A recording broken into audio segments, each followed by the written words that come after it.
How you doing, buddy? Let's hope everything sounds okay. I think I gotta increase the volume of my microphone, actually. Let's see here. 60 frames per second. And OBS only takes 1.5% CPU. Oh. Amazing.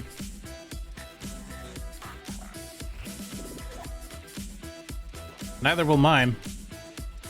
Okay, oh, that's a bit loud. Hang on. Yeah, 160p. There we go. I hope I sound loud and clear. I increased the compressor's gain a little bit, so it should sound fine. Da-da-da-da, da-da-da-da, da-da-da-da-da-da-da. Nice. You know what I really missed all this time? This screen. I didn't have that on my laptop. Good old AFK screen. 60 frames per second, 80s adventure gaming. Fantastic. My constant bitrate was set to 7500, which seemed a little high for this kind of game, so I lowered it to 2500. We'll see how that goes. Hello, Non-Possumus. How's your day going? Fine. I am glad I decided to sleep last night early last night rather, because it worked out in the end. I'm also glad my diet has mostly been like plums, pears, and dried plums, because it seems like my literal pain in the butt is working itself up pretty quickly. I think give me like 2 more days and it'll be fine. It's much more comfortable to sit now than it was just a day ago. What is this non-looping business? Loop, damn you! You son of a bitch. Actually, you know what? What other music do we have here? I haven't gone through any of these for a while now. I'm back to my really big music list. Do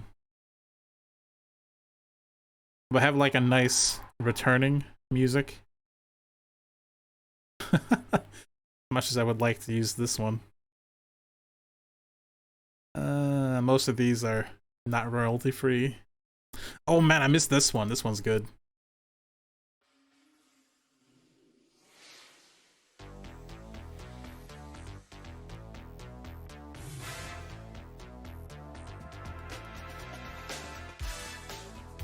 I have days like that, Ionic. I really do.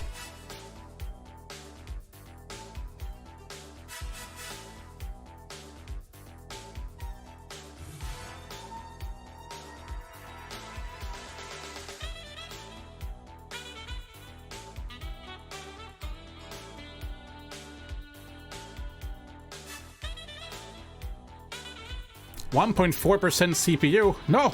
It's too much! Ah!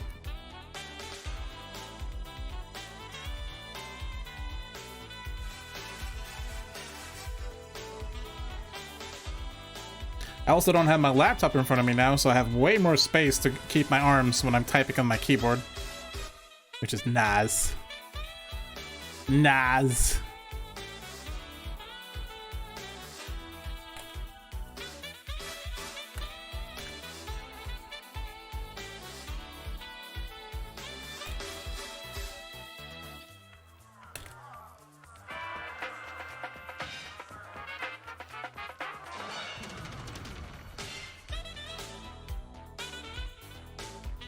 Good evening, blah blah. I hope my stream settings sound okay.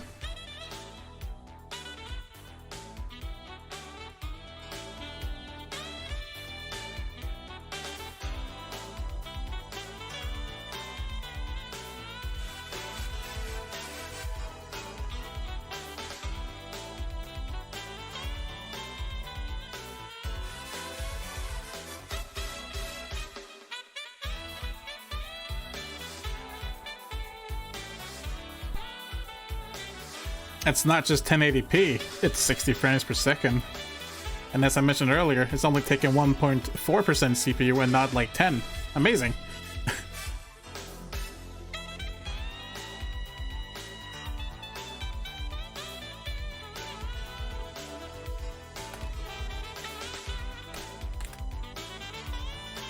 Should probably not chat with friends while I'm waiting for the stream to start. I'm the one using the laptop today. Nani? Et2 Ionic.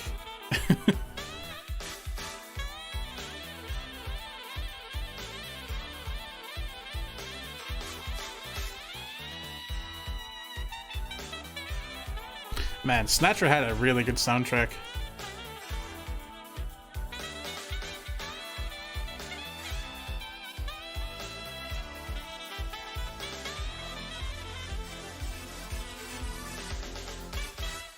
Nice. There's one more track I've missed. It's actually the game I missed the most, but the track is good too. Oh yeah. Got all my good old music here now.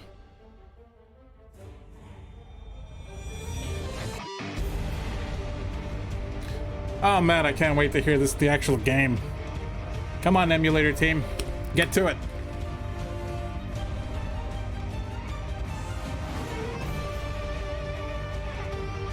And then you just play Space Quest 2 at a glorious, what, 320 by 200? No! I have increased it by 4 times. it's 12... 12... I can't even say it. It's 1280 by 800, friend.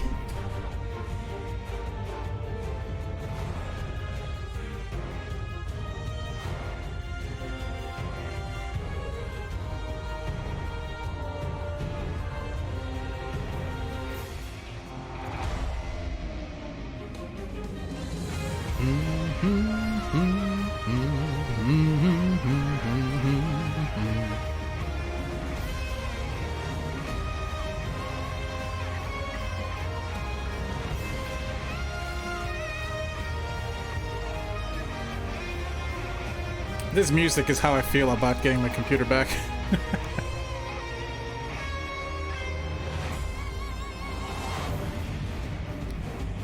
No, we're doing... I think it's still EGA.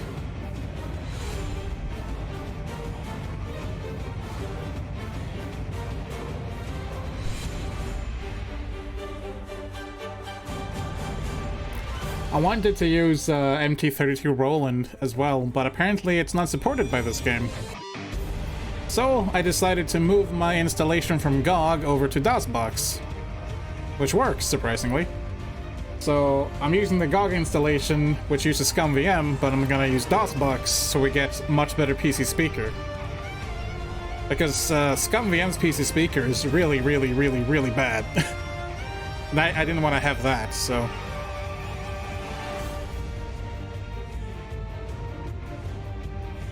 Man, it feels nice to have all this space on my desk now that I don't have a laptop taking up most of it.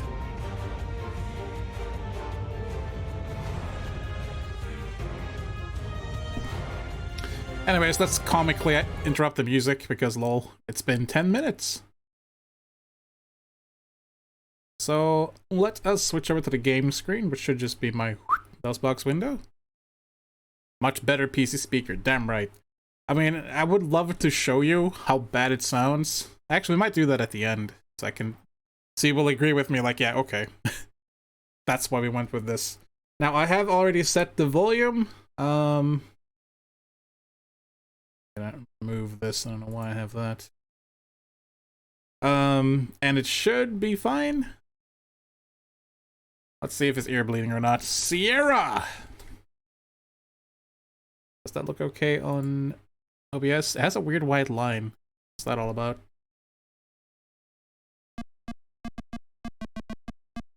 Oh yeah. What's that white line all about?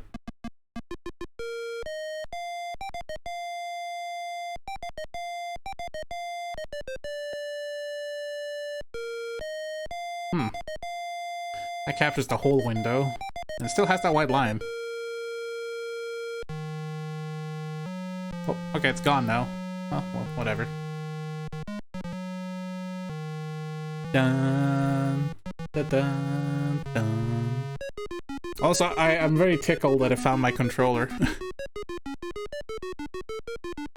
As you will recall, in our last chapter, you had just foiled the Sarian's fiendish plot to rule the galaxy by using the Star Generator as their weapon of destruction. You became a hero by saving countless lives and returning the Star Generator technology into safe hands. Life was beautiful. But heroes come and go, and people soon forget. Your celebrated herodom slowly fades, leaving you, once again, a janitor. The promotion to head janitor was no consolation, especially since you're the only member of the janitorial staff, nor was the transfer to Orbital Station 4. Sweating like a pork beast in a pressure suit while relocating space debris in zero gravity just wasn't your idea of a good time. Life sucks. Again.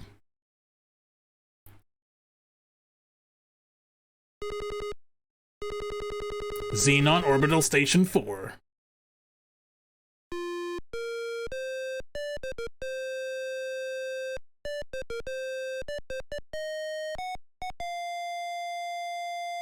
Listen to those beeps. This is not the default, what's the word I'm looking for? Font, but we're gonna hit enter. With no name, we become Roger Wilco. I got that white line again. What's up with that, man? I think it's because the window changes, like, size repeatedly. There we go. Anyways. Orbital Station 4 is one of many orbiting Xenon, your home planet. It is a transfer point for travelers seeking transportation to the various planets in the Earnon system. As we begin this chapter of our story, we find you, Roger Wilco, Ace Janitor, doing what you do best. Sweeping. Nice. GG. A beep emanates from your wristwatch. You release your grip on the broom. Quickly, look, broom! Too late for that. You lost it. Damn it! The broom floats away, never to be used again.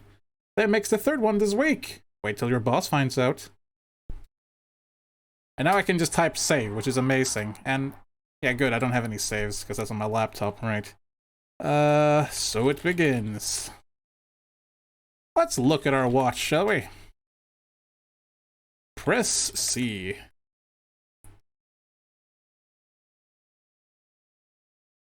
Roger Wilco, get in here on the double. You got a mess to clean up in the shuttle which just returned. One of the passengers got space sick on the way down. Besides, you should have been done out there an hour ago. Get a move on. With that, the image disappears. What a nice guy. Thank you for playing Space Quest 2. As always, you've been a real pentload. Now we can look at our watch again. And just for some extra dialogue, we can push age, which tells us our horoscope for today. Keep up the good work. Today could bring you that big promotion you think you deserve. Don't take any wooden buckasoids. That will ruin my window again, most likely, but you know what? I don't really care anymore. It's fine. Actually, you know what I could do? I know I don't want to do that. Actually, that's annoying. Never mind. Anywho, we can also press T, which shows us that it's 11:26 and the temperature is currently a cool -47 Celsius. Here we are. How do we get up to that airlock up there? We just walk on the wall. No problem. Oh, I forget that some dialogue is very quick, but it says you're whisked away. Stand by for decontamination.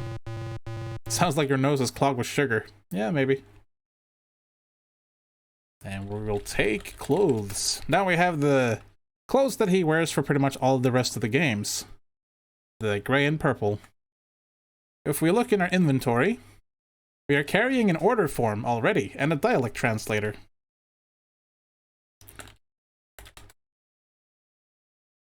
The dialect translator is a small device. It is on. We also have... This is an order form you removed from a magazine for a free Labian Terror Beast mating whistle. Whoa. I always wanted one of those. It's ready to be mailed. On the right side, well, let's look. This is the airlock chamber. From here, you can gain extra vehicular access. Spare suits hang on the back wall. Some lockers are mounted on the side wall. Look, locker. The lockers are all closed. There's nothing too interesting about them. There's some items in them, though. And we need this one. You bravely peer into the locker to find a Kubik's Rube puzzle and your athletic supporter. Take all. Look, supporter. This supporter looks a little embarrassing. This is your athletic supporter. Without close inspection, you notice it to be well used. Okay. And we also got a Kubik's Rube. The Kubik's Rube puzzle has made you look stupid more than usual. Nice. Just like real life. I also like that we have automatic doors. Such quality of life. There's my boss. It's about time you got in here, Roger Wilco. Head for the shuttle bay on a double. I'm warning you. You're on your last leg around here, bud. One more screw up and you're history. Yeah. He then orders the transportation officer to send you directly to the shuttle bay and nowhere else until the job has been completed. Just lock him up in there. Yeah. Then he walks off. No one pays you any attention. The chief's not happy with you, Roger Wilco, the man says. You better get over to the shuttle bay soon. By the way, you still owe me 20 buckasoids. You bet cough it up soon. We are the ultimate hero. Ba ba ba. Do do do do do. PKCG subscribed. For tier 1. They've been subscribed for 9 months. Damn. Long. I'm almost streamed for a year now. With like a month or two break, honestly. But hey, thank you so much for the sub, man. I really appreciate your support. Also, long!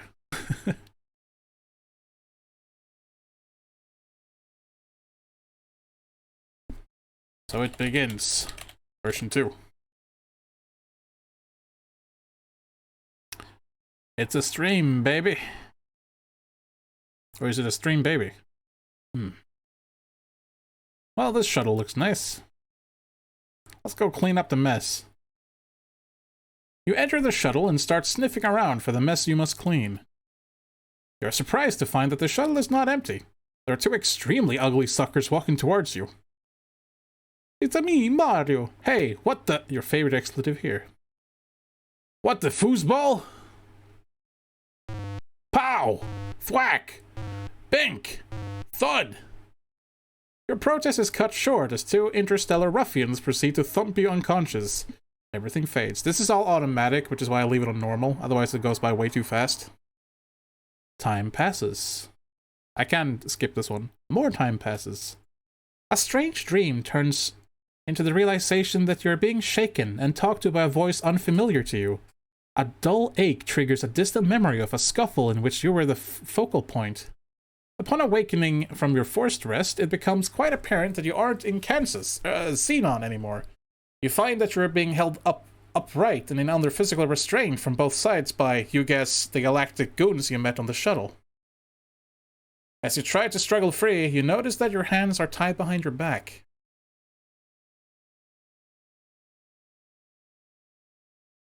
As the eyes dial into focus, you make out an oddly disfigured being seated before you. Hi, I'm Commander Useless. How you doing?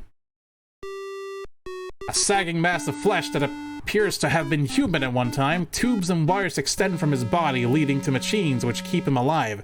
Suddenly, his visage stirs and he begins to speak.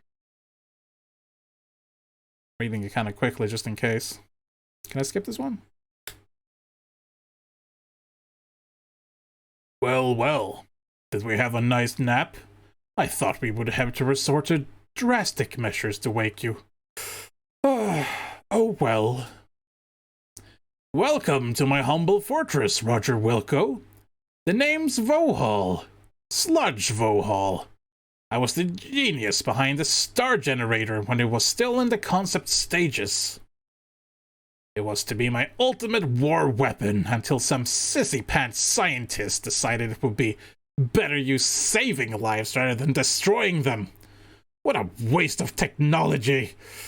Excuse me if I sound bitter. Anyway, you ruined my Sarian operation. I was going to use the star generator to make Xenon pay for what they did to me. They were going to know my wrath in a big way. You somehow managed to change all that.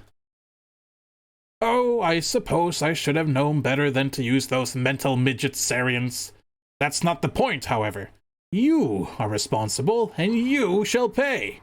Besides, I have another plan, and you'll not be around to foil it. Oh no, what is this deep, dark, this terrible plan you have? I've devised a plan so horrible, so frightening, so diabolical that no one will be able to stop me. Observe my latest creation. I intend to infest your planet with thousands of these genetically engineered door-to-door life insurance salesmen. I will at last reap sweet revenge from the scientific community that mocked me. My plan was to kill you, but I've had a change of heart. Get it? He peers down at the hoses protruding from his chest and connected to a life support system. Forgive me, I'm a kidder. I've decided I would get much more enjoyment watching you suffer.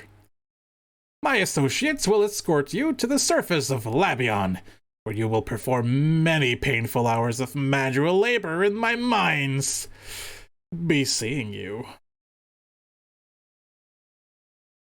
An injection renders you unconscious. Your drugged carcass is loaded onto a shuttle. Upon reviving, you look through the viewing port to see Vohal's massive asteroid fortress getting smaller. Excuse me.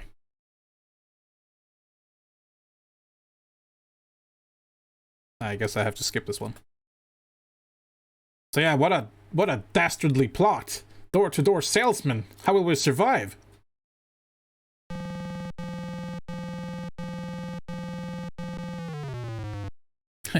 These guys always remind me of Planet of the Apes.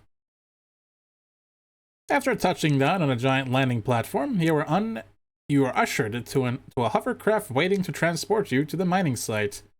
Utter despair sets in. Which means he's probably thinking about Clock Tower 2. How will Roger escape this predicament? Find out in the next installment of Space Quest 2! You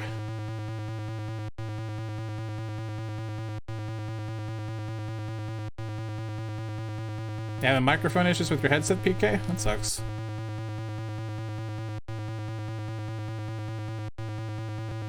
Oh, oh.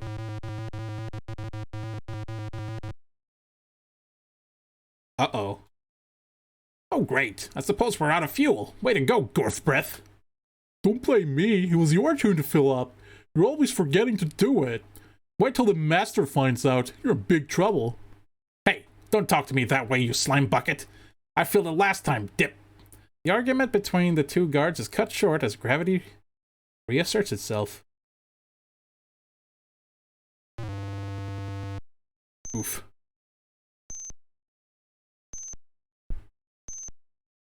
Good thing that guard broke her fall. He doesn't look too happy about it, though. Also looks dead.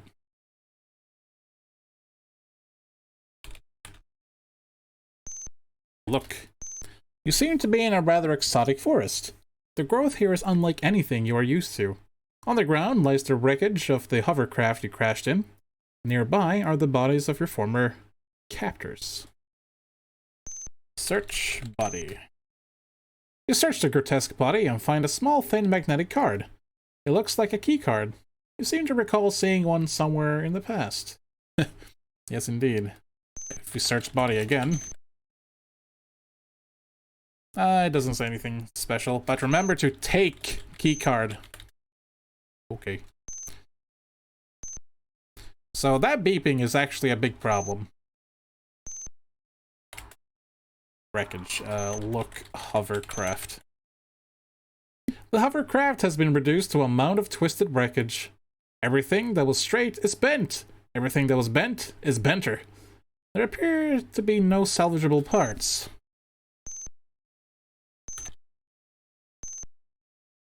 Everything inside is twisted and bent. You do notice a button with a flashing light next to it. It seems to be emitting a high-pitched beep. Push button. Press the button. The light goes dark, and you no longer notice the high-pitched beep. Yeah, that is an alarm. You search the grotesque body and find nothing.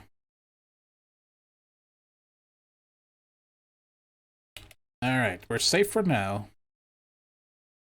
Hello, Warpath. Nice to see you. I didn't really have anything to add to the woes with the microphone, the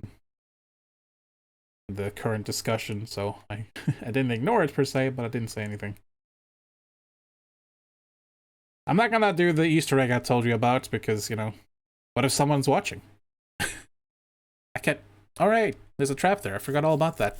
Ah! You fall to the bottom of a concealed pit.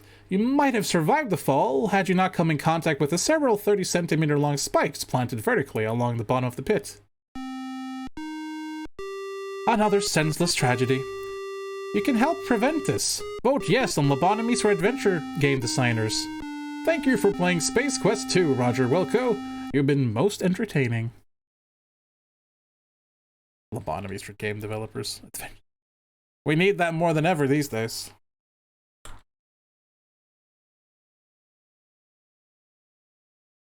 Anyways, the trap is kind of obvious. I just walked into it because I'm dumb.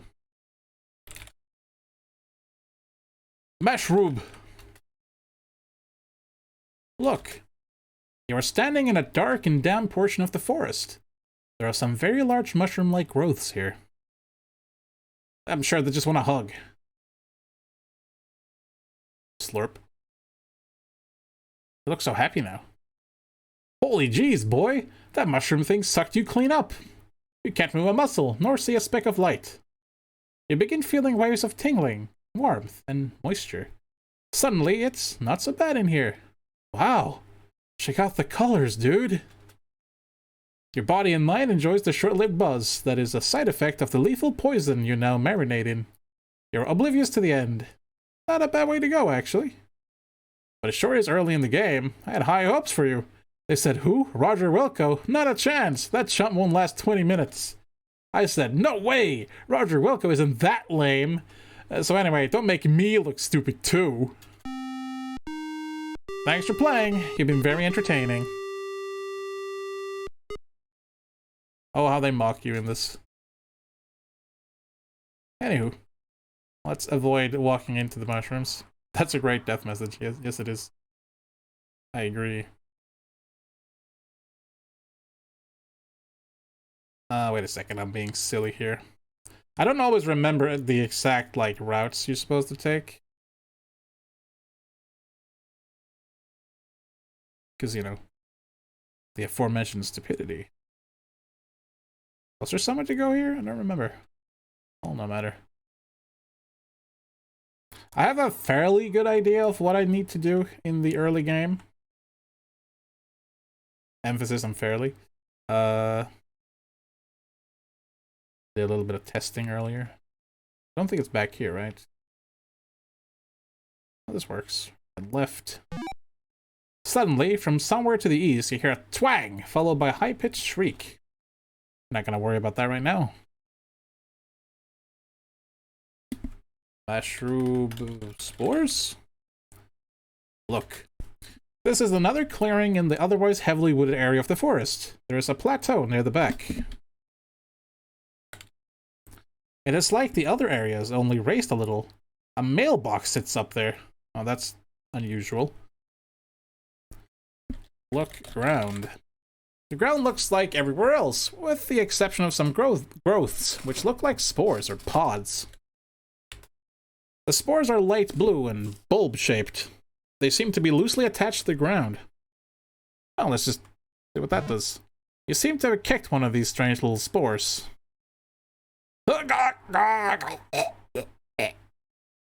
Your kick caused some spores to open up and spray a fine powder into the air. As a result, you are paralyzed from head to toe, unable to move a single muscle. This actually doesn't kill you. After a little while, you will be able to get up. Due to paralysis, you are only capable of displacing air. I don't know if I lost any points doing that, but I wanted to show you that you don't actually die. You will eventually get back up. So while I lie here, face first down into the pods. How you guys doing?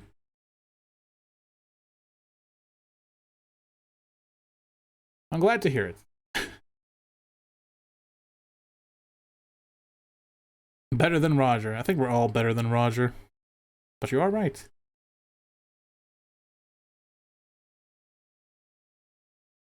So, yeah. Let's try fastest. I don't think that really matters. It will not kill you later in the game. Nope, here we go. Fortunately, the paralysis wears off and you seem to be back to normal. Hooray. I'm not sure if I lost any points from that, so I'm gonna load up. I didn't lose any points. Good to know. You're gonna take one of these spores, though. You take possession of one of the spores, being careful not to mistakenly break it open. Nice.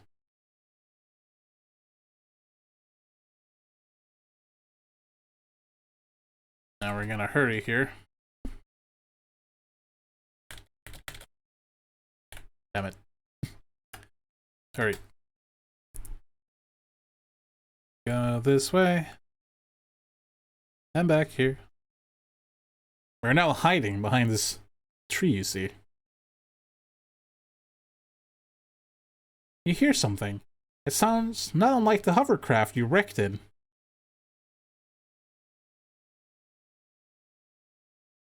I'm just gonna sit here.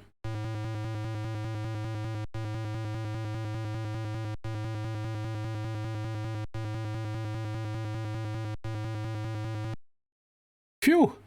That was a tense moment. Vilhall's thug failed to spot you and is off to search elsewhere.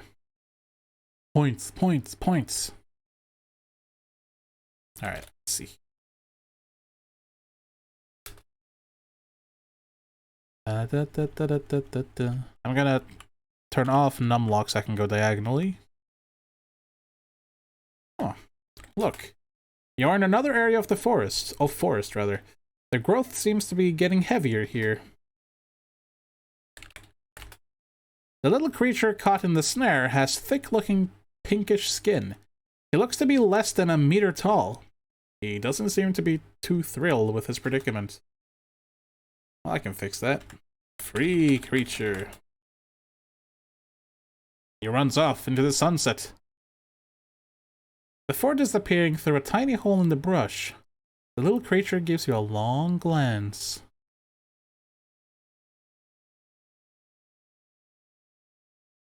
Cool.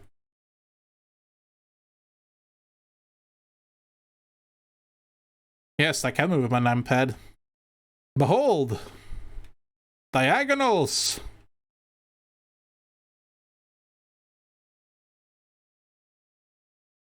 Oh man, the mailbox. Mail. The mailbox looks typical for a mailbox. Yeah, that's fair. There's a slot, a tray, and a sign. That does not seem to be in your sight now. Look, tray. The tray is actually a small indentation in the lower part of the machine. It is currently empty. Well, we have that order. Mail order. You drop the order form into the box. Without crashing the stream or anything. Amazing. I know, right? The mailbox hums and buzzes for a while. Then, an object of some sort drops into the tray at the base of the box. The machine goes silent. Oop. Ah. Oh. I don't think that is in view right now. Look, tray. The tray is actually a small blah blah blah. It is currently bearing what looks like to be a whistle. Is it my Labian Terror Beast whistle? Bet your ass it is. Nice. I hope that mail order thing doesn't come back to bite me in the butt in a future installment. But what are the odds of that, right? Foreshadowing. Ah, yes. We're not going here just yet. Let's see. I think it is down this way. Pardon me.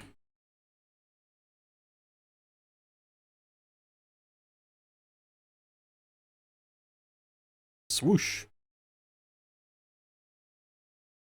Warpath. Question for you. Are you familiar with the video game called Dragon's Dogma? Whoa, whoa, whoa, whoa, whoa, whoa, whoa, whoa, whoa. Oh, look, that creature's over there gathering berries. You can see a little guy across the clearing picking some sort of berries from a bush. I wonder if that's a hint.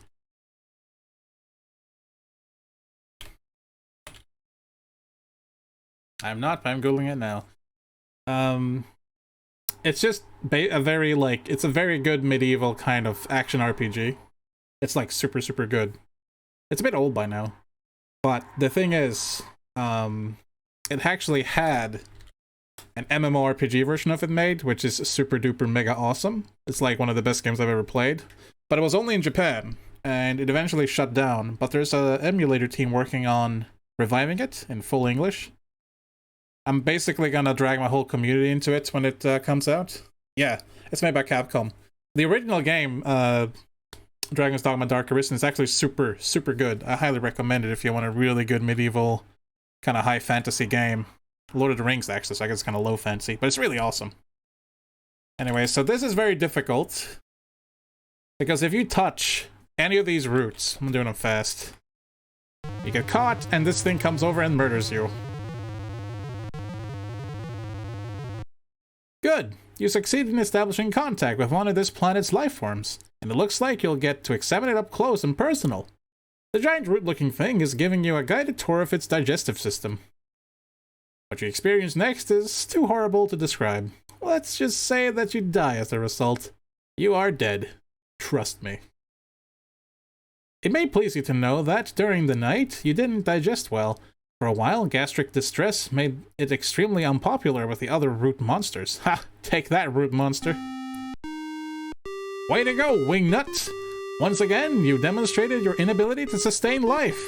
You quickly glance around the room to see if anyone saw you blow it. I'm good. No one's watching. Thank you for playing Space Quest 2, Roger Wilco. You've been swell to watch. Have a nice day. So yeah, this actually terrified me as a kid. I thought this death was absolutely horrifying. Alright, let's do this thing. I'm gonna be doing this on slow because you can very, very, very, very, very, very, very, very easily die here.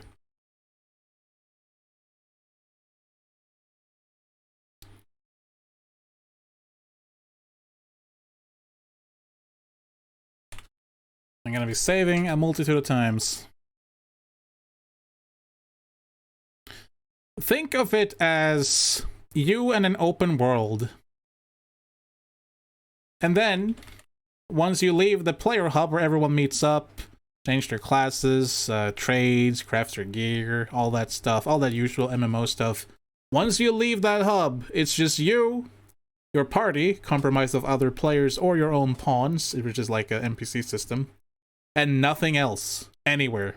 The world is your oyster, for you and your friends. That's what makes it really amazing, honestly. Oh, you need to rest because you lost a bunch of health and you can't heal up properly out in the field? Go into one of the numerous inns you can find around. You and your party, just rest up, have a good time, then go out and adventure some more. Honestly, it's a great game. Gotta pull everyone into it when it comes out. Anyways. This part here is the worst. I will show you why. It looks like I can get through here. I'm not touching the left route. I'm not close enough to touch the right route, but I almost guarantee you this is not good enough. It will suck me towards the left. Yeah, you see that? I hate this part. It's bullshit. Damn it.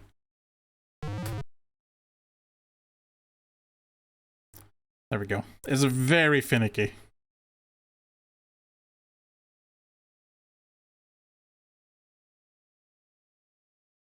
The rest of this isn't too bad. Don't worry though, we have to walk back through this when we're done. Haha. It's almost like Police Quest driving, but worse. I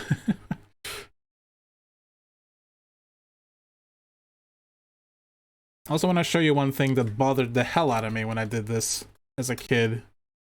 Because you may realize, now that I'm approaching this tentacle up here, I'm too tall to fit here. I'm way too tall to fit through this thing. So it's like, well, what do I do then? Do I crawl? You try and type like crawl, get closer, okay. Crawl, get closer. And at this point I'm like, nah, I can't get any closer to crawl. But when you approach it, you shrink. I am now Dwarf Wilco. It's kind of silly. Get berries. Snag some of the odoriferous red berries. Smell berries. Phew, these babies are pungent. I'll get no dates with these. These strange red berries pack a very pungent aroma. Can you eat these? I don't actually remember. You get them near your mouth and notice the pungent scent. Wisely, you change your mind. Alright, that makes sense. Alright, so I've never managed to do this on fast speed, and I don't think I can do it now either. But just to show you that it's kind of pointless to try and speedrun this, yep, you'll just get caught. So I've seen someone do this on fast before.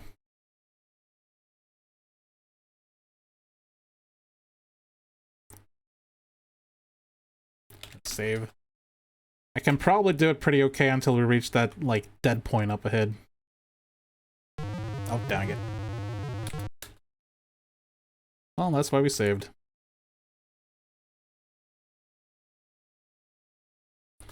You can technically crouch a bit, but looks silly with your torso like that. Yeah, it does.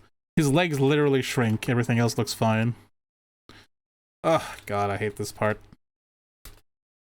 So dumb. Slow.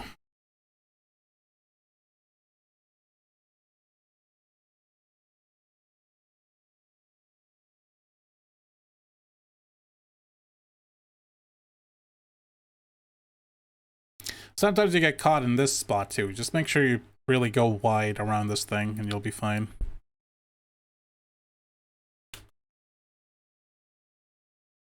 Still, it's not as bad as that stupid skimmer thing from Space Quest 1.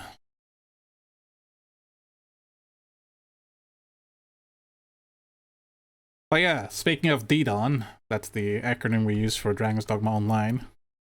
If you're into the whole, like, teamwork, cooperation, RPG classes being very diverse and that they're not at all like each other, and when you work together you can accomplish much greater things than if you were solo, that game is perfect. It's fantastic. It's amazing. That's why I like it so much, honestly. me and another streamer, a good friend called Yeti, we always make jokes about that game. Like, oh, we wish I had a good game to play. We both just start yelling like, D-Don! Oh, I miss it. Oh, I miss it. Okay, not there.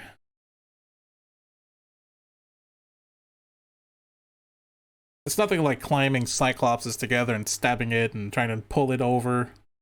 Not pull it over with a car, just knock it over. What did he do? You see a small fleshy being. He seems to be in a hurry to leave. Now you might have seen him standing there kind of rubbing his body and stuff, which is very lewd and awesome. But what he actually did, if you put one and one together, is that he rubbed berries on Buddy. You rub the berries all over your body. You now smell like a walking ammonia inhalant. Great. Perfect. Yuck! Gross. Oh man, I played a lot of EverQuest 2. Just love the classes, you know? Look, bubbles. Those are the telltale bubbles of an unfriendly slime slug. Oh, I'm sure it's fine. You feel something slimy clamp down on your leg, and, almost as suddenly, spit you back out. You distinctly hear the sounds of aquatic gagging and retching. Evidently, you had a bad aftertaste from the berries. Nice.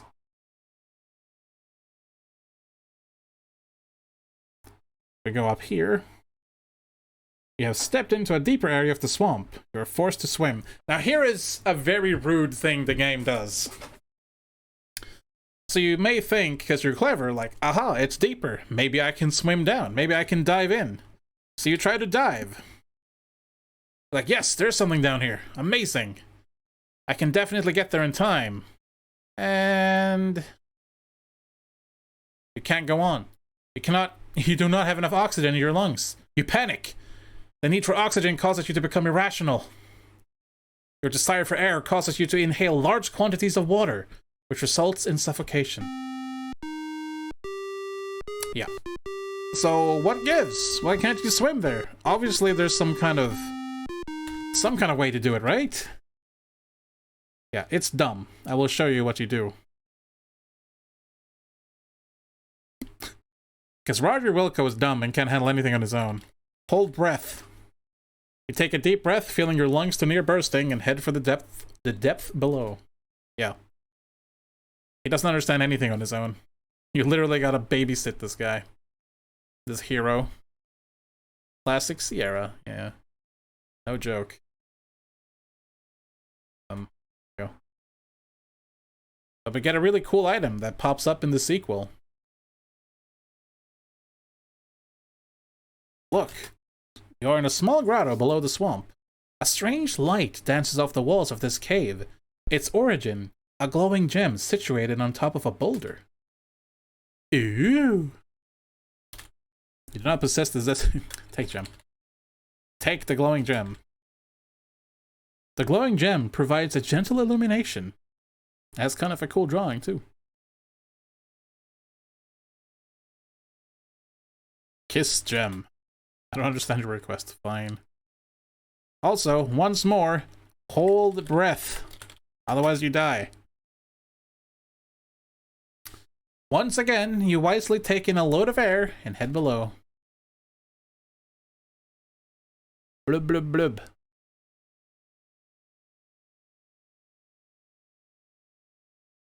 Also, that is an excellent swimming motion there, Roger Wilco. Can you release air midway? I've never tried it, although that would be funny.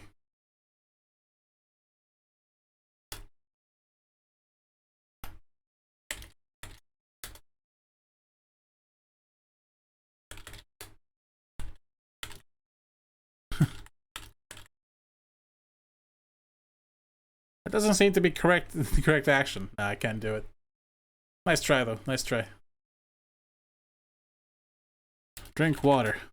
You take a swig of the murky water. The taste is not unlike the squeezings of 100 moist gym socks. You shiver in disgust. Hopefully, no intestinal discomfort is in your future. I didn't lose any points, so I think I'm okay. No one has ever had any ill effects from that. Grabbing the strange glowing gem with bare hands and then stuffing it in your pocket. It's actually not like irradiated or anything, somehow.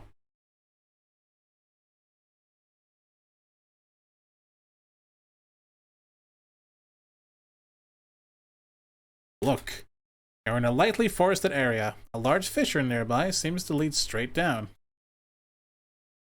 That's no good. I don't remember exactly where you go from here.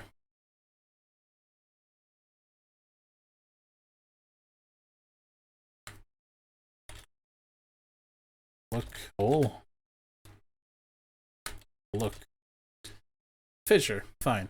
You're in a lightly forested area. A large fissure nearby seems to lead straight down. The fissure appears to be very deep with sheer sides.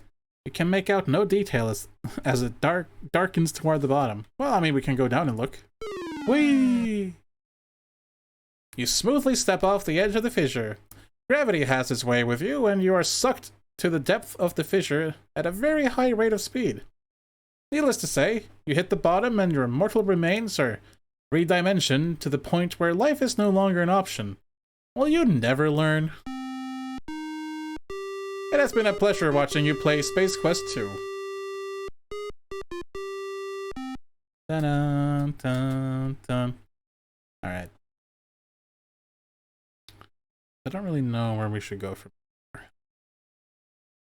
Apparently this is not an option. Climb tree. Damn. How about this one? This tree is dead and seems to be free of the slick secretions some of the others generate. You begin to shinny. Is this shimmy? Oh, shinny your way up to the snag. Up the snag, I should say. Crack! Uh-oh. Oof! Holy logjams, Batman! You almost ate the big one! Holy logjams! Drop. Alright now. Let go! Fine. You're in a thinly forested area just east of the fissure.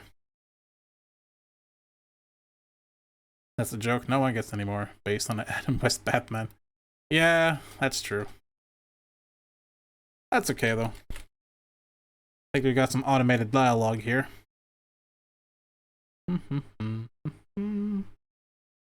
Everything is fine. No! Yikes! You've been snared. Suspended above the ground, you're unable to move freely. Sigh. Not right now. Fine, I won't. Struggle. Jump. Snore. Play Pokemon. Why not right now? Not right now. Damn. Screwed. After a while, the cerebral fireworks begin. Capillaries begin to burst under the strain. You pass out. Once again, time passes. And then, some more time passes. While unconscious, you have the strangest of dreams. You imagine that your name is Larry. You're wearing something known as a leisure suit, apparently made of 100% synthetic materials and proven to generate large amounts of static electricity. While prowling a locale known as the Land of the Lounge Lizards, you spend your time badgering women of the area to participate in bizarre mating rituals, such as, just then, consciousness begins to creep in. Your head begins to clear, and you realize that you have been imprisoned. Your captor appears to be that large oaf sitting near the fire.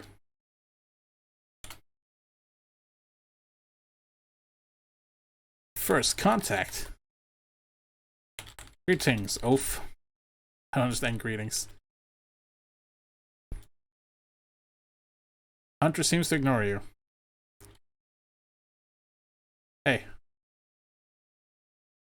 The hunter stands and takes a long look in your direction.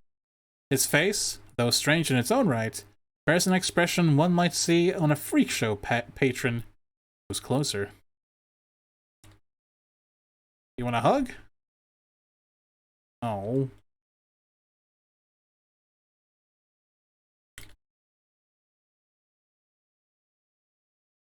That's not helpful now.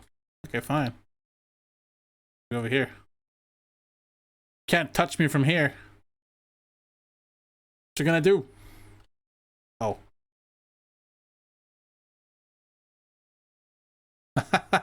I am a shish kebab. And he's holding me with one hand, which is quite impressive. That or Roger Wilco is not very heavy. The hunter has decided it's a perfect day for a barbecue. As he slowly turns you over the fire, you begin to turn a beautiful golden brown. Death follows at an agonizingly long distance. Another senseless tragedy.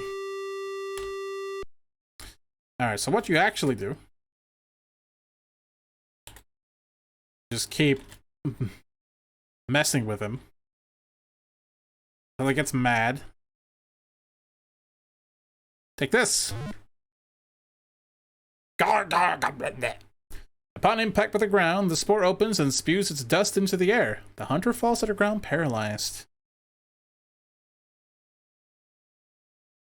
You search the large, not to mention uncleansed, body of the hunter. You find a key, which might unlock the cage. Other than that, you find only a few assorted parasites clinging to him. Hey, I'm Commander Useless. How you doing? Unlock door.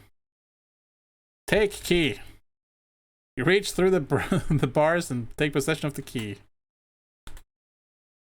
Unlock door. You slip the key into the lock and give it a turn. The lock snaps open. Huzzah!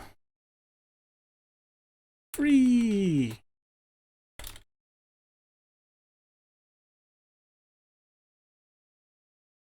There are flames dancing above the embers of the fire.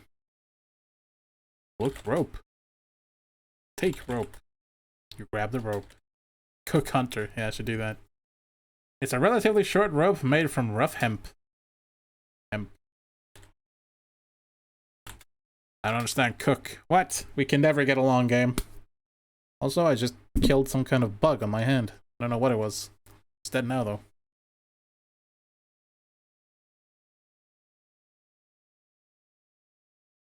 Bye. Uh-oh. You are at the edge of a forest. The boundary is a sheer cliff at the east side of the area. In the distance, you see a landing platform, possibly the one which welcomed you to this strange, lush world.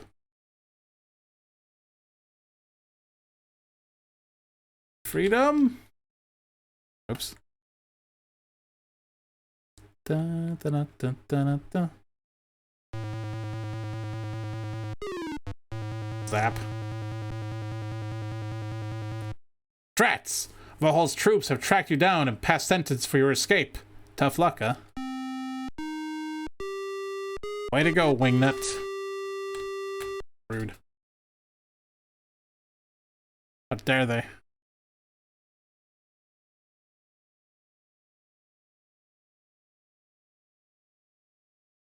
It's okay, as long as we don't show ourselves, we'll be fine.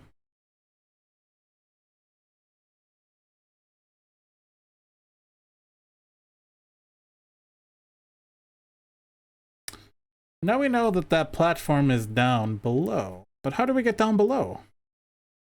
Well, I'm glad you didn't ask, viewer. I will show you how to do it. If I remember right.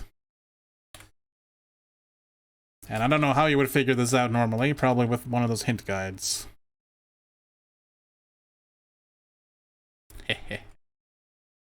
Get on log. Tie rope to log. Descend rope. Climb rope. Hello. He's a hardy-sized fella. You would guess him to be quite an energy guzzler. His stares suggest serious caloric lust. F6 or at least grip on rope. Oh, well thank you, game. Let's try that. Your timing causes you to jump when the rope is at its least helpful point. Gravity beckons. Yeah! Man, I was never good at jump, man. Due to the unyielding nature of solid ground, especially when struck from 50 meters, you now bear the dimensions of a manhole cover.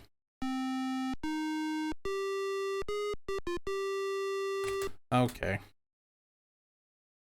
Let's get to the bottom without actually falling off. We know we're close enough when we fall.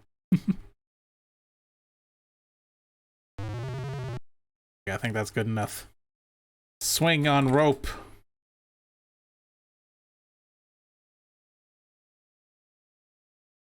Yeah. Yep. Yep. Yep. Yep. Too fast. Got this. Just need a little more momentum. Come on, Roger. Yep. There we go. A little more. Don't look back.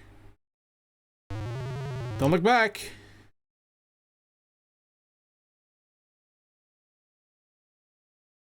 Oh, nope, nope, nope.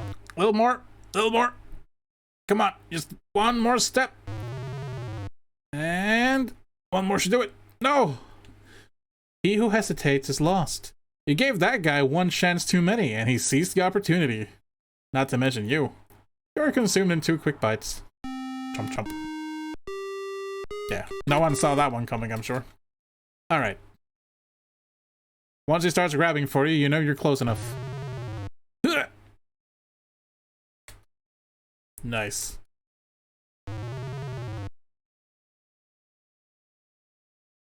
It's quite dark. Being as dark as it is in here, there isn't much to see. You do see a light coming from the east. Oh boy. Unlimited vision. Ah, let's just go. We'll be fine. I like how our eyes are glowing. Can't see anything in here. Alright, so what you do is put gem in the mouth. Ow. Take out gem. Whole gem. There we go. You take out the gem and hold it in your palm. The room is illuminated by its glow. You hear a small shriek and the sound of many footsteps moving away from you. That's probably a good thing. How do I navigate over these rocks? There we go. Oh boy. Kind of a cool effect for an old game, though. The ground below your feet disappears. You tumble down through the darkness. Oofed. That was a rather spectacular entrance. All systems seem to be intact, though. The dwellers mumble something. The translator responds with, "Follow us, beanpole." They hurry away. And we dropped our gem. If you don't pick this up, you cannot beat the game. You're at the bottom of the steep gorge, almost totally surrounded by impassable rock. There is an opening to the southeast. The walls extend up a great distance. Can I take the rock? Oh, okay.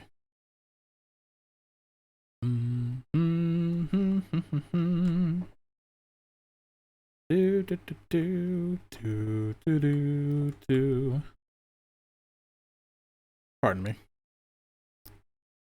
I didn't pay attention to where they went. Because I'm a beanpole.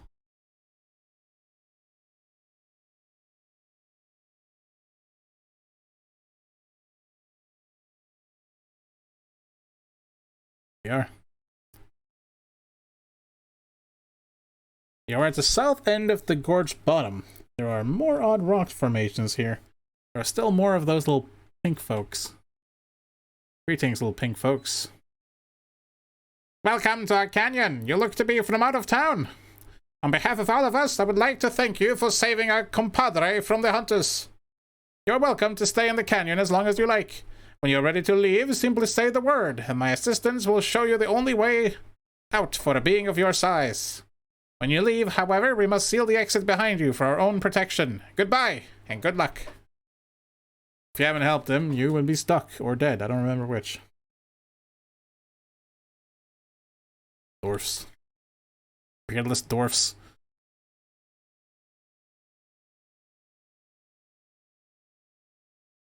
Just say the word, eh?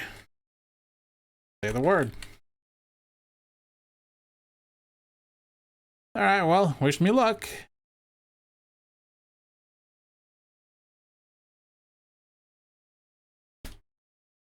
Oh, good. More darkness. My old friend. No, don't adjust your monitor. We have taken control. There is no light source in the vicinity. You couldn't see guano if it was pasted to your proboscis? Proboscis? I don't know how you say that. Proboscis.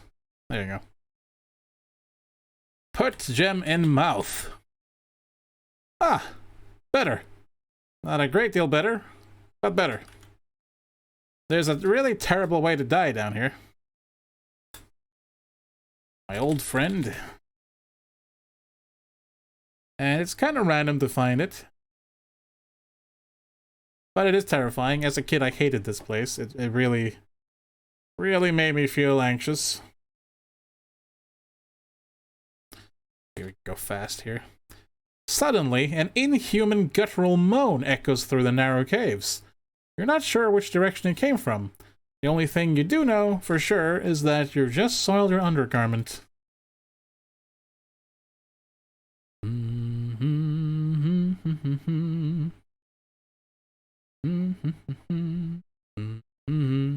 Should I put on some music, like some white background music? I don't know.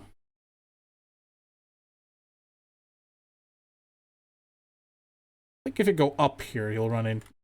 I think if you go back where you came from, you'll run into the beast. It's terrifying, though.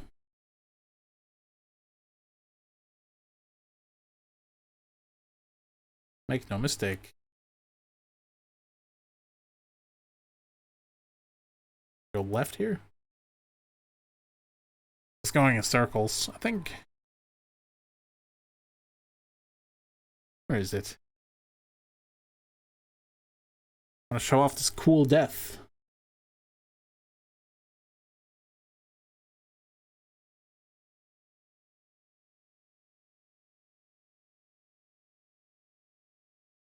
There's a really terrifying monster in here.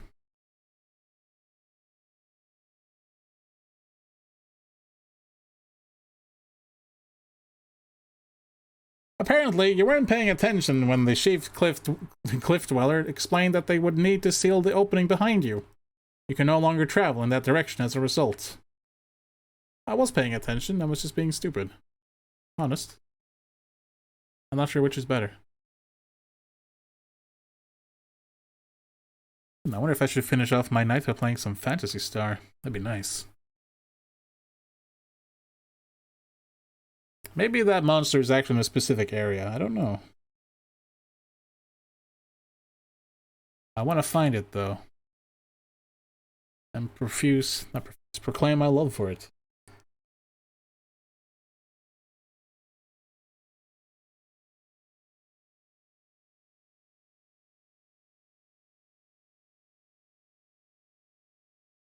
They had a much more annoying cave like this in King's Quest IV, The Perils of Rosella. That one really sucks, like, a lot. I don't think you want to go this way.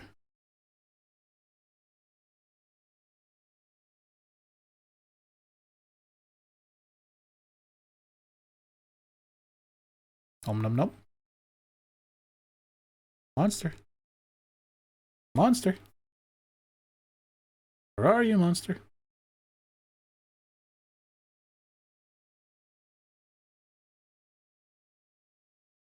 I think the general idea is to go down and to the right. Which is why I'm going the wrong way on purpose, hopefully to find the monster. You're best off going through this place without saving inside it too much, because you might save yourself into a dead end, so to speak.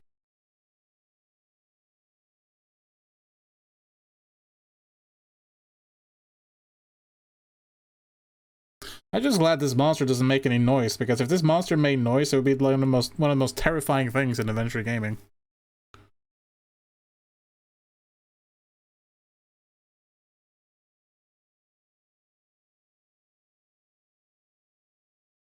Apparently, you have an opportunity to stand and spare your tender knees.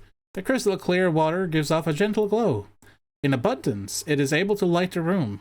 You take the glowing gem from between your aching jaws. You notice it is overly moist as you slip it into your pocket. You can wash it off, dude. Well, I guess I didn't find the monster, and I don't really want to look around for it for too long because it's not that interesting, but there's like a tentacled Cthulhian monster in there that just kind of gobbles you up and it's terrifying looking. But we missed it. Probably for the better. No Cthulhu for you. Whatever. Well, it looks refreshing in a way. You are slightly reluctant to drink water that glows. Maybe some other time.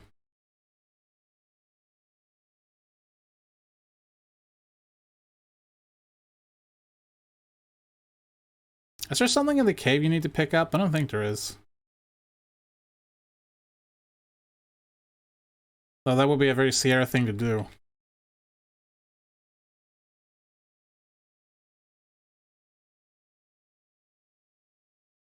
Or left. Yeah, left looks great.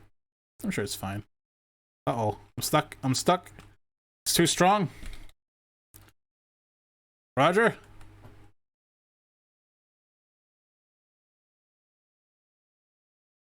Ah! Ooh. 3 hits. Splat.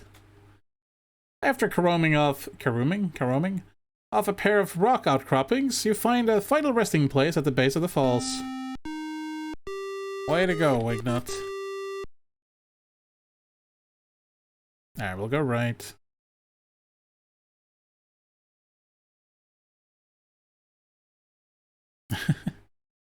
Sierra was always top-notch with the drowning animation. That's like one of my worst fears, drowning or dying by asphyxiation, so I hate it. Games that make me explore underwater just gives me severe anxiety. As you enter another of the mysterious subterranean chambers, you realize that the water is now racing towards a giant whirlpool in the middle of the area. You are caught in the strong current, powerless to alter your course. No, no, no, no, no, no, no, no. Oh god, it's like a toilet bowl. But I'm a janitor. I got toilet bowl superpowers. Your body is sucked down until, finally, you're able to resist no more and must yield to the overwhelming force. Flat. Jeez, that was quite a trip. Peering around, you find yourself back in the open again. Flushed.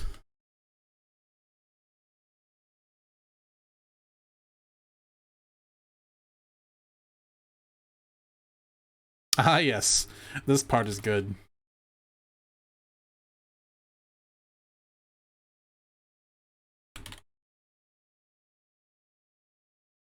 You are in a little clearing which is surrounded by large boulders and impenetrable brush. There is water, in which you entered. At the bottom left, you can just see a landing platform in the distance. Ah, yes. Unfortunately, though, we are stuck. The rocks in this region are all gray and fairly rounded. There appears to be nothing of interest about them. And if you did not do the mail order thing, you would be completely stuck here. But we do have the whistle. The whistle is usual looking. That is very usual looking.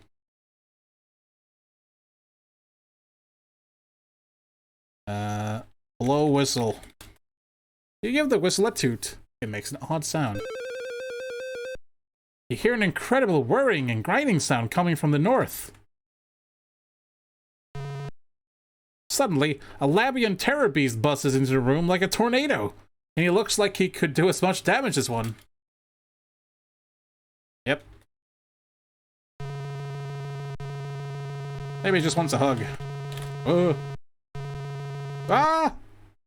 Damn, he reduced me to pixels. Thanks, Taz. Well, ain't that a hoot? That guy reduced you to a multicolored bout of coleslaw-like matter. Better than a Murphco Slizomatic. You are dead, however.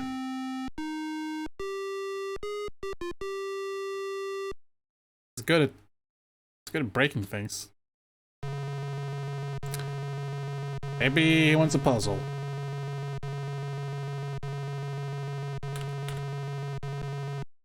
You chuck the Rubik's puzzle over to the beast. The beast appears interested in your offering. Curiosity gets the better of him as he reaches down for it. He seems quite perplexed by the puzzling plastic polyhedron, which is alliteration.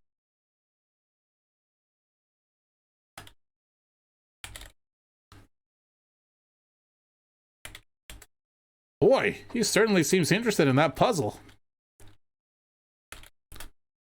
He's not much of a talker. Alright, well, enjoy.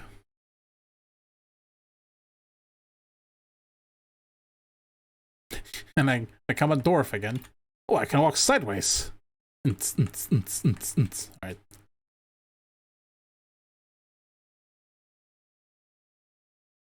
Save.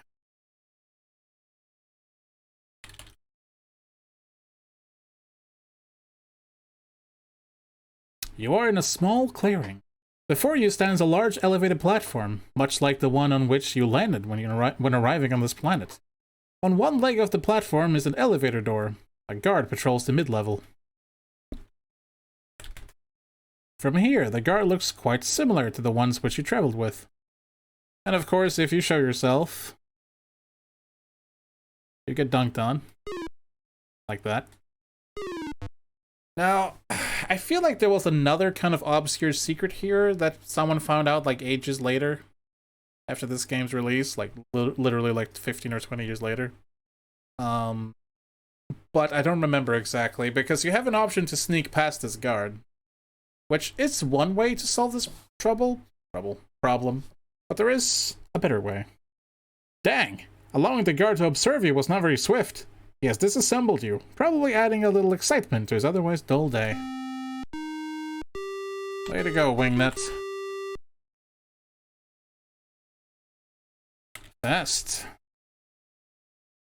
And while he's going that way, I'll try and do this. Actually, there's something I forgot to do this properly, I believe. I actually have a hint book thing with me, so I'm gonna see where... Ah yes, I missed it there. Okay. Well, I can go get it, I guess. Why not? I think if we go back to here. There's nothing here that you can already see. I think it's like take rock. Is it here? Oh no, it's actually way okay. Is right here actually. Hey, it's gone. He took my puzzle with him. Oh well, that's okay, I guess. The rocks in this region are all gray and fairly rounded. Can take rock. You pick up a small rock generated during the Terror Beast Grand Entrance. That is important.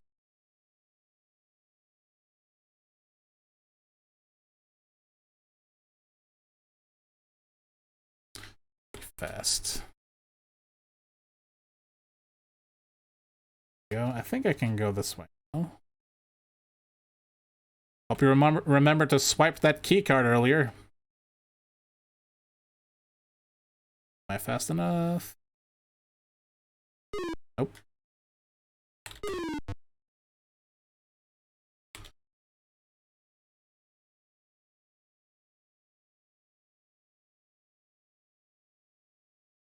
Nice. See, I do believe you can make it this way. Very curious to see how that goes. Oh, you can't go past this on the left. Okay. From here, though, you can do this. Put rock in suspender. What was it called again? Supporter. Put rock in supporter. Mission Impossible music. I got something similar. Where is it? Is it this one? It's close enough, right?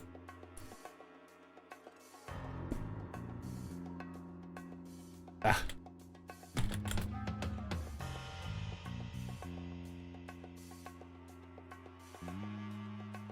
I know you can combine these. Maybe just use Suspender on guard. Supporter, God.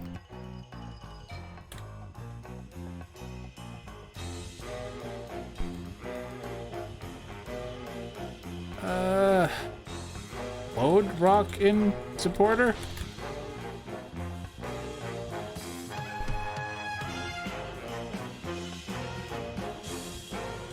What's the proper terminology?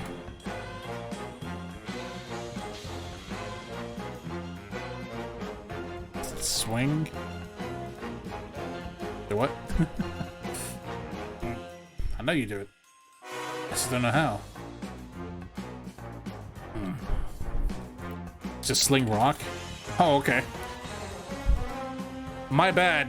I was trying to do it the more complicated way. You send the rock flying into the bushes, you hear it land. He's like, hang on, what was that? I didn't actually know you could do it this way. That's interesting.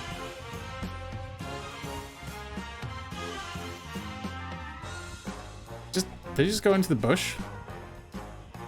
I actually didn't know you could do this. I had no idea you could actually lower him with that. Wow. What you're supposed to do is sling rocket guard.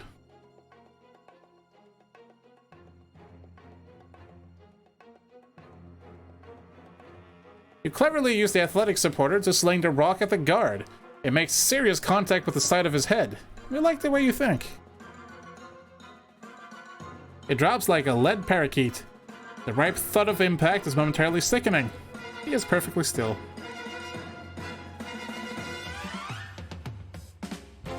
I don't think we need this music anymore. He's dead. We find nothing. I don't think that is in view right now. Yes, it is. What guard? The guard is quite unconscious. Looks like he'll be out for a while. Hey, he's actually not dead. The elevator is nothing spectacular to look at. On the left side is a thin slot.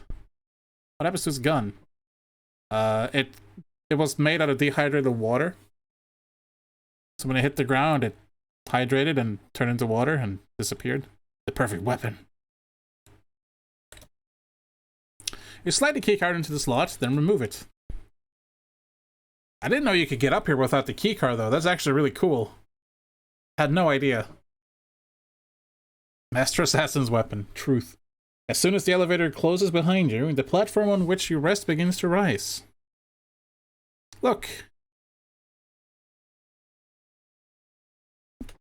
Well, that's pretty fitting, actually. Alright.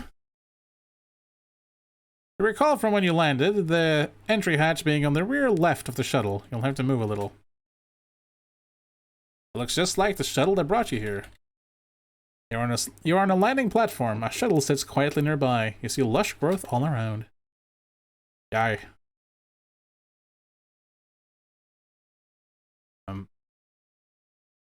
Get in shuttle.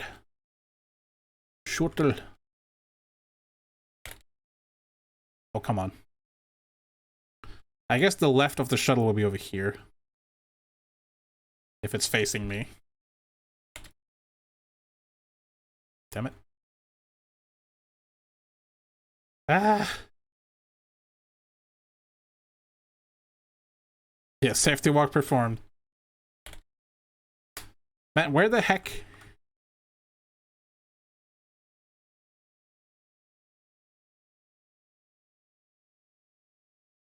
The hardest puzzle to solve. How to get into the shuttle.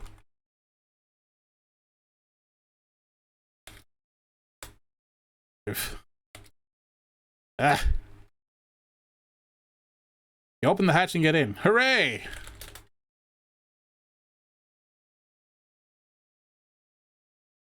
What's up, Wilco? Look panel. Everything looks automatic. The panel is loaded with clusters of system status indicators. There's a power button, an attitude dial, and a scent thruster button. Also, that is a kind of an unfortunate spot for the joystick. Oh, whatever. Does not seem to be in your sight now. You're inside a shuttle cockpit. There's an instrument panel before you. Between your legs is a throttle. Yeah, why? You can see the local treetops. I'm gonna look at the panel again. We got power. Okay. Push power. Burp. And then we have an attitude dial. Ascent thruster.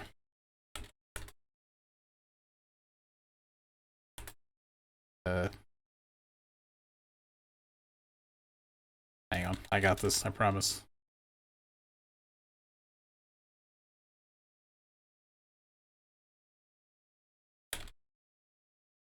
That's dough to say we did. Turn dial. It's a button. Vac.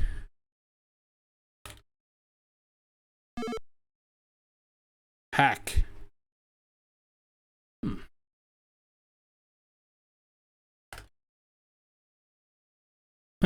Oh, it's that joystick.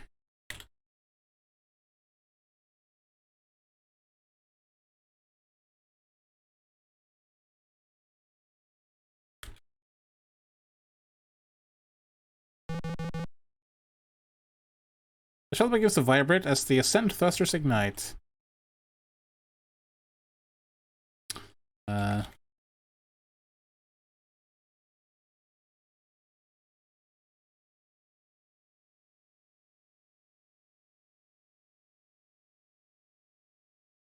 I'm surprised I didn't say anything about joystick again. Move stick. There's no horizontal control until minimum altitude. Oh, okay. Vertical and horizontal. I get it. Move dial. What was the terminology I used earlier? Turn dial.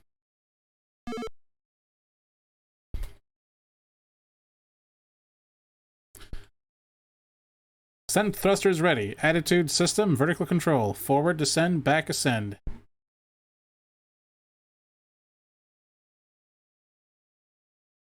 Nice. Keep pulling on that joystick, Roger.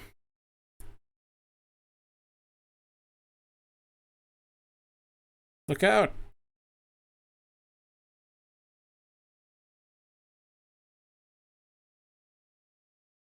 We're off the planet. Good work, Roger Wilco. Thanks. A tone sounds. A soft synthesized voice notes that adequate altitude has been achieved. Ascent thrusters are now ineffective. The monitor draws your attention again. Okay. Turn dial. Move stick.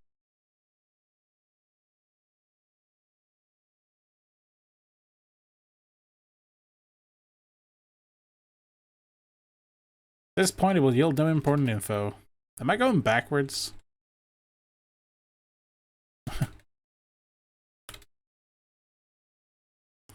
Push stick. Oh. I think what I was supposed to say is that there was a voice and picture crackling on all the monitors. It's Sludge Vohal. Hello, Roger Wilco. I've been waiting for you. Once again, my subordinates have failed me. Anyway, it looks like you'll be visiting me again soon. Don't bother trying to pilot the vehicle. I have taken control. You'll be arriving at my command post shortly. I anxiously await your arrival. He closes with a chilling laugh. His image is frozen on the screens. The ship changes course as if it had a life of its own. All you can do is hang on. No! Struggle! You can do it! As Vohal stated, nothing works. I guess I'll just be inappropriate then while I wait.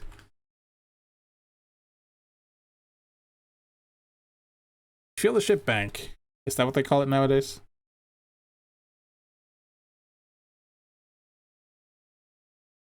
Yep. Inappropriate. I love his deadpan expression as he does this. It's like he's really bored. Come on, fly. Why aren't you flying?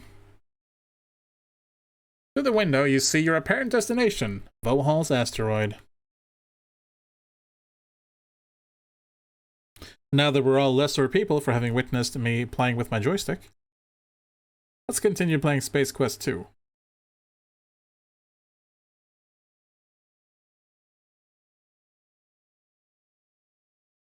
As we are inserted in the hole. Hey look, it's space. Okay, it's closing. Thought it was gonna be open. The massive bay doors meet, jarring the entire vehicle bay.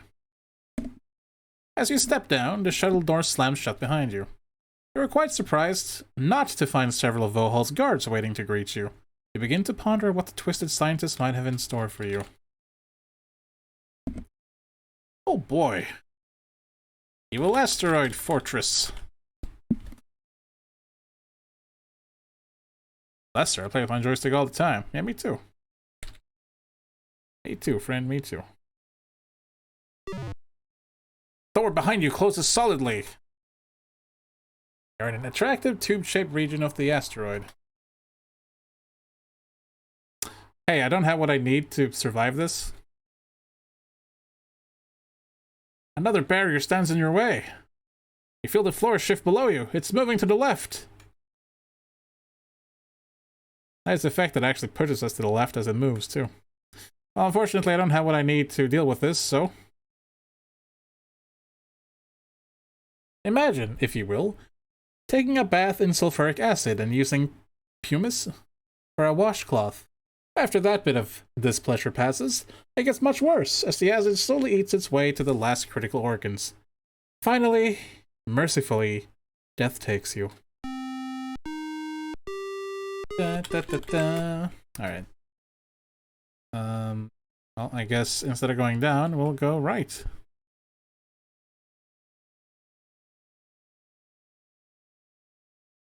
This looks fine.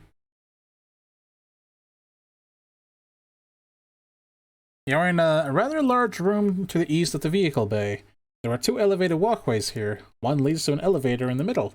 The other leaves the room to the left and right. Go down. That's not good enough. Get with the program. Let it provide more information than that. Look, elevator. We're in a small capsule-shaped enclosure. Above the door is a digital readout which reads Level 1. The only other feature is a rectangular panel. The panel has a vertical row of 4 buttons. There is some small engraving at the bottom edge of the panel. Push 2. Push 2. Hey, wake up! There's no button 2. Oh. Push 3. Oh, was I supposed to know?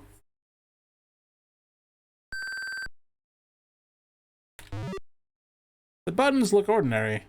Each button has a word next to it. In order, they are 1, 3, 4, and 5. Why is there no 2? You have a funny feeling you're being watched. There's a surveillance camera mounted on the ceiling. It looks to be quite basic. It appears to be pointing right at you. I'm sure it's fine. Don't worry about it. It's all good. I need to find out if I'm on the right floor or not. How else would I fly planes in Sims? That's a good question. Except for some small windows, this area is much like all the other interior sections of the asteroid. Tubes.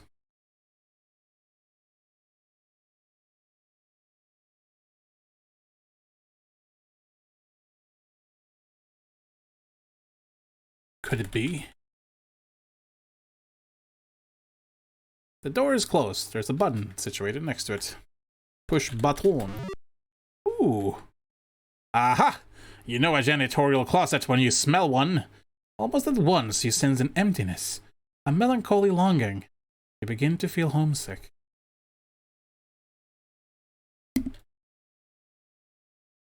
It's quite dark in here.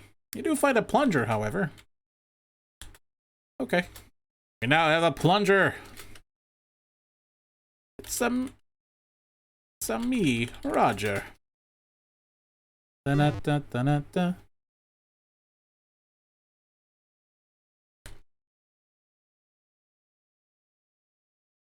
I'm pretty sure this leads in a circle. It's a camera pointing right at me. So he knows we're here.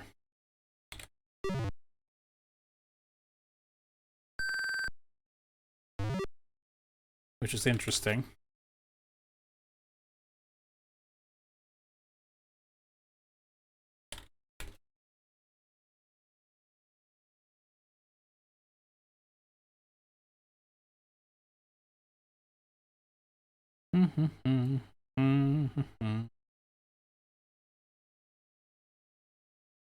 What?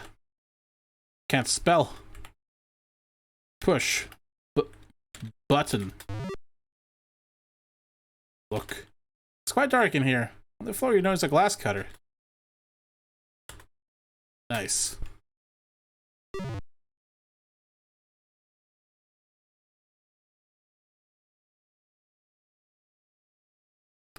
Ooh. The doors bear icons. One male, the other female. Each has a button next to it. Well, it's a Sierra game and I can't refuse.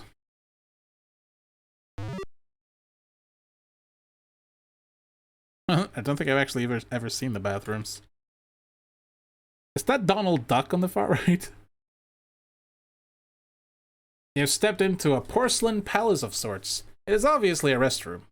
A place which, in an interesting fashion, serves to exhibit the physical diversity of the universe. The walls are covered in an easy-to-hose-down synthetic material. Attached to them, in various locations, are devices designed to efficiently collect waste products from the life forms which are able to physically match up to them. On the back wall are stalls. 3 of them are in use, judging by the various feet which show beneath the stall doors. To the left are sinks. Smell the room. Phew! It smells worse than John Williams' office in here. You glance around the room for dead canaries. The faucets aren't operational. Vauxhall didn't seem big on personal hygiene.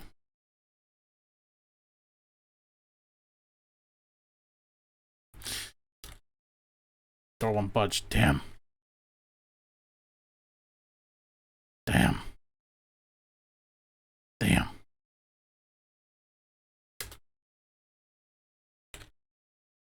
What are you, livestock? Be civilized. Try using a toilet. That's what it said. Use toilet. What? Okay. Wait a minute. These are connected. That's not how toilets work. Uh-oh.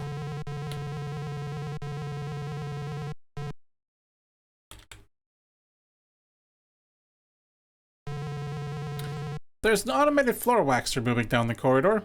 The name plaque reads, the Delado Buffmaster, another fine product from Helmet Master Enterprises. Let's see here. Go.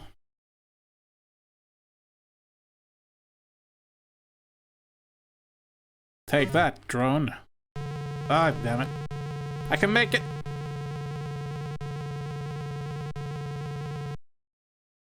It looks like you have been formally introduced to the floor waxer. It now consists of a very thin yet glossy floor covering. Too bad. You seem to be making relatively good progress. Thanks for playing. You've been very entertaining. I thought I was being clever, but apparently not clever enough. Okay. Damn, I can't, like, hide in this door. There he is. We can probably hide here, though.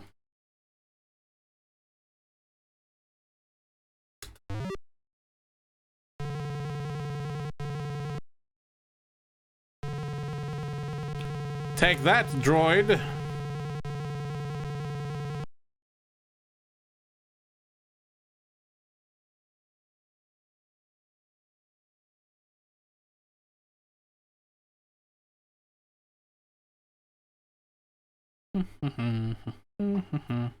Hey, Warpath, are you gonna hang around for a bit? I'm thinking maybe we'll try some Job again after this stream. It is fun.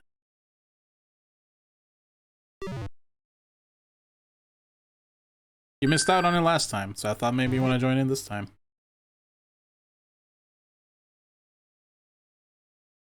Excuse me. I have some hiccups tonight, it would seem. No breakthroughs, no breakthroughs in interior design to report. It's just one of many tube-like sections of this custom asteroid.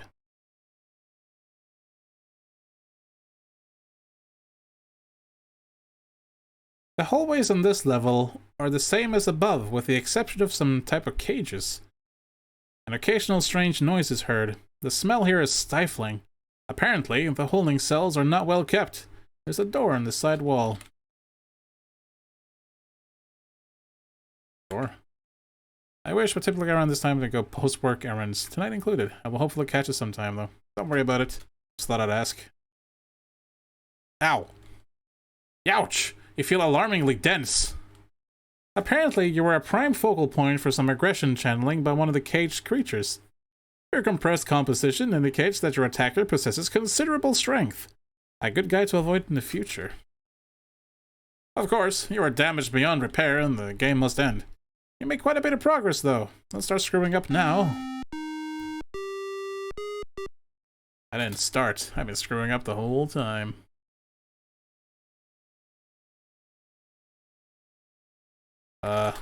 Whoops. I skipped through that. Let's try that again. That gate was opening, and that is bad news. Oh no! One of the cells is opening! Who knows what unspeakable horror waits behind those steel bars? It's a dark, prehistoric-looking beast with plates covering its body. One outstanding feature is a pair of gigantic red lips. What?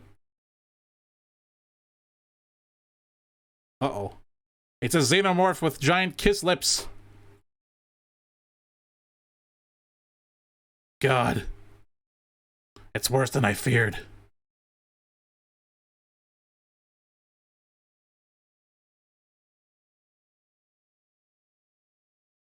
Well, I mean, how bad could it be, right? We're safe in here anyway, it's fine. Oh. Oh, yuck!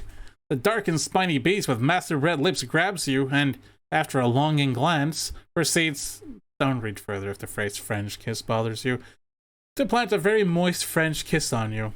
You're left quite stunned.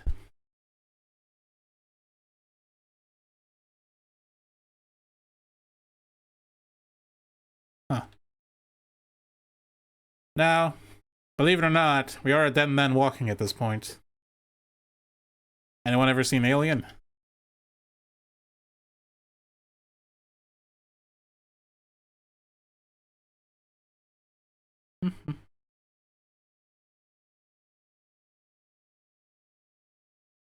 We are dead, dead, dead.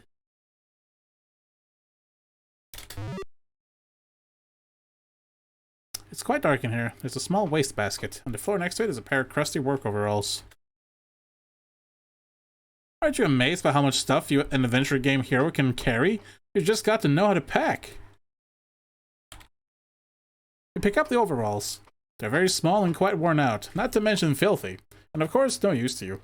You toss them back on the floor. As you set them down, something falls to the floor. Filthy overalls now lighter. Ooh. And well, we are dead, so no point in taking that. Honey, my son has been playing the game Alien Isolation recently. Oh man, how old is your son? Because that game is terrifying. I would not let my young kid play it if I had a son. Yeah, if my kid was 14, I would be a little reluctant. But then again, I am I'm like that, I guess. Overprotective.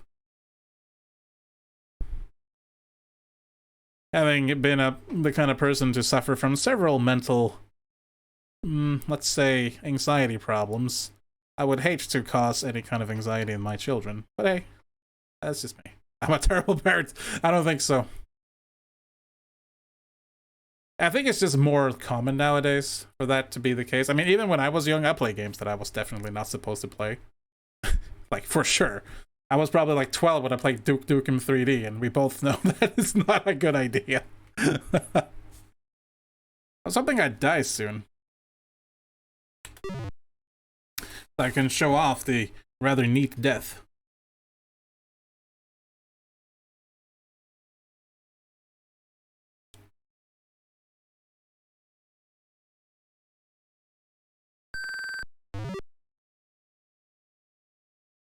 But it's taken a while.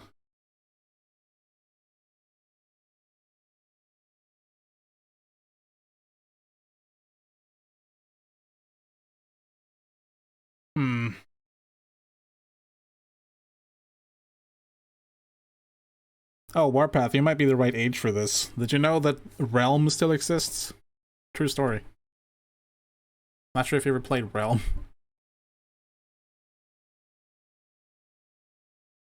Actually, you may be familiar with Shadows of Acerbius as well, which exists in a kind of cool remake. Yeah, it still has an official server, or unofficial server. You can play it right now.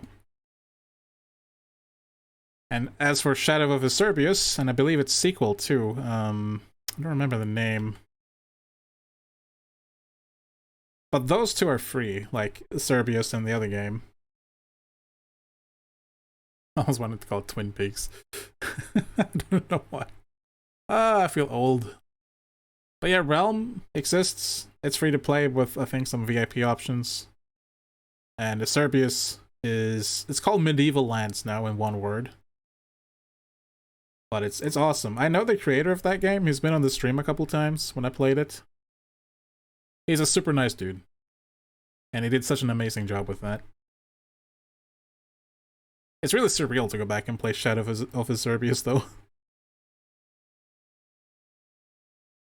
It was a lot of people's first interactions with online. Okay, so... Sorry to interrupt the chat, but this death is not happening, apparently. I wanted to show you, but it's taking too long. So we're not gonna do it. Sorry. Sorry. Push button. My bad. Take... Waste bin. Take basket. Take overalls. Take lighter. Save. Anywho. We're going to at least release that monster because it's fun. I played Realm with a friend of mine, actually. The aforementioned friend who's super good at Hero's Quest, or Quest for Glory if you prefer. We played that game quite a bit, actually. It was fun. The mages are totally OP.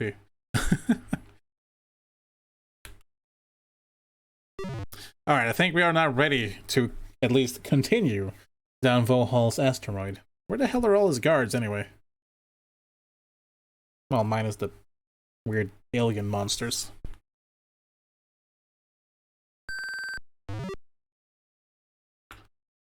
Alright, it's time to be a suitably comedic hero.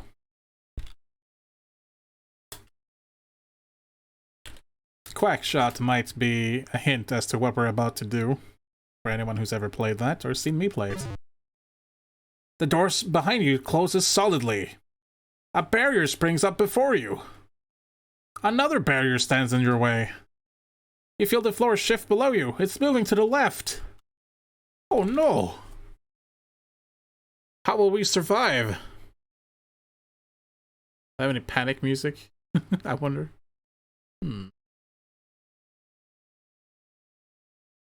I don't think I have any panic music. Well, maybe that will work, actually. That'd be funny. Yeah, how loud this is. There we go. Oh no! What will we do?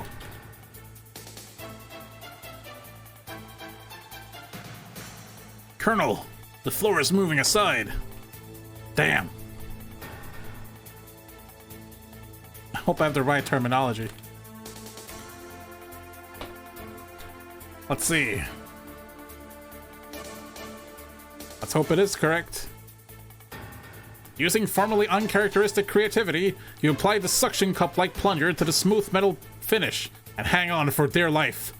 Once the janitor, always the janitor. Not sure if I did it too early. Let's see.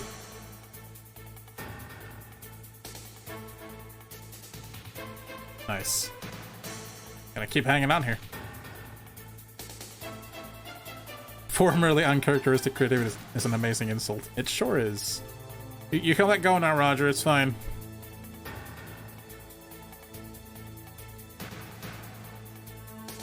Just as so. Release her grip and drop back down.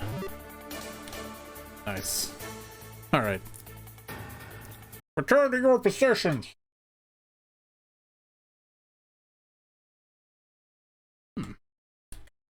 Look. Yeah, we're in an attractive tube-shaped region of the asteroid. Is it attractive? What do you mean by attractive?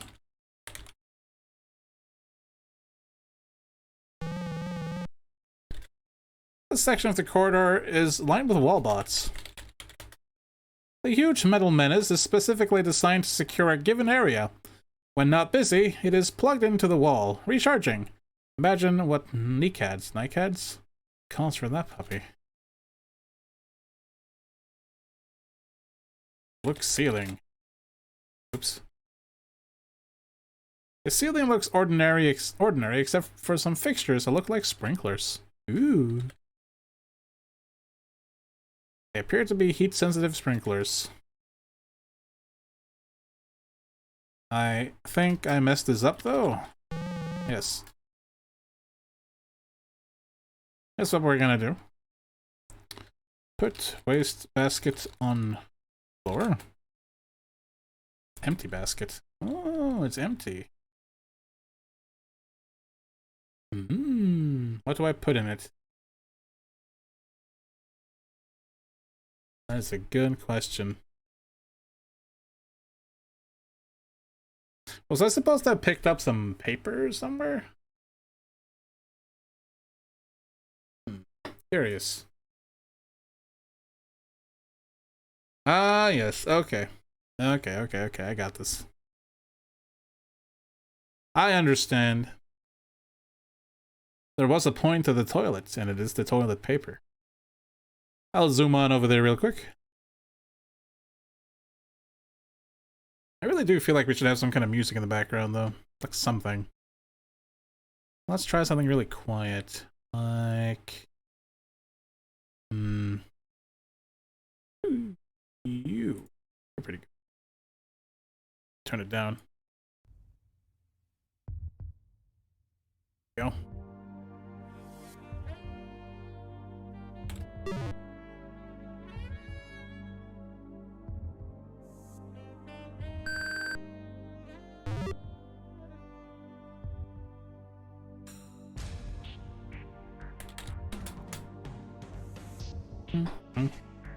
So we're pretty close to finishing the game. I know, blah blah's gonna make fun of me again.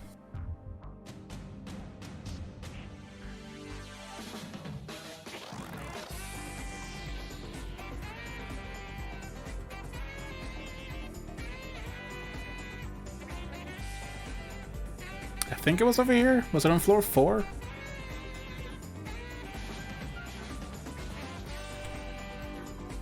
Oh, hello.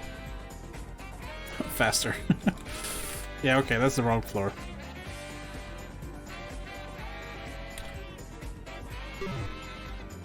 I turn that down a little bit more, I think. Or I can't. Okay. Literally cannot turn it down anymore. Ah. Fine.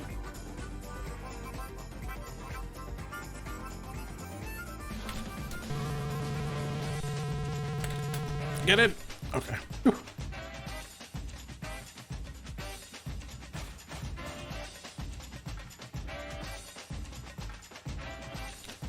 The inside of the stall is a sight to behold. There is writing in various languages etched on the walls.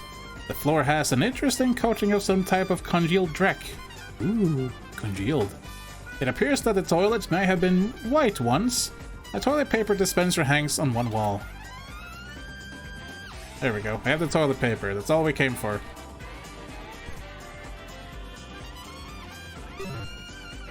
I got a cut from the right. Yep.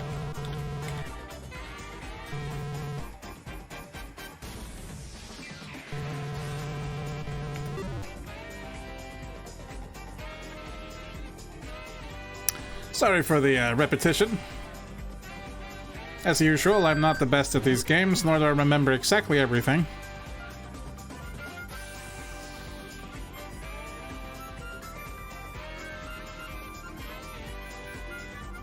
This game has a kind of spectacular ending, though.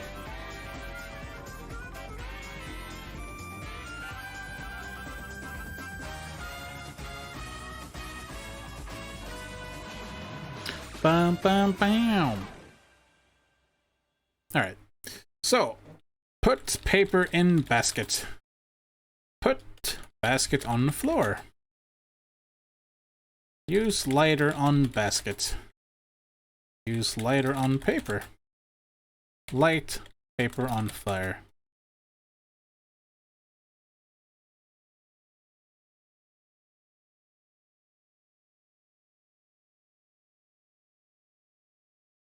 What a nice shower. While receiving a nice hosting yourself, the basket fire is extinguished. Seconds later, a loud series of pops is followed by the smell of fried electronics. In other words, no need to worry about those bots anymore. The sprinkler sends accomplishment and cease operation. Good. Good. Your fire and subsequent shower seems to have shorted out the burnished bullies. The huge metal menaces, blah blah blah. Okay. Now, is there something in here I need? Don't remember.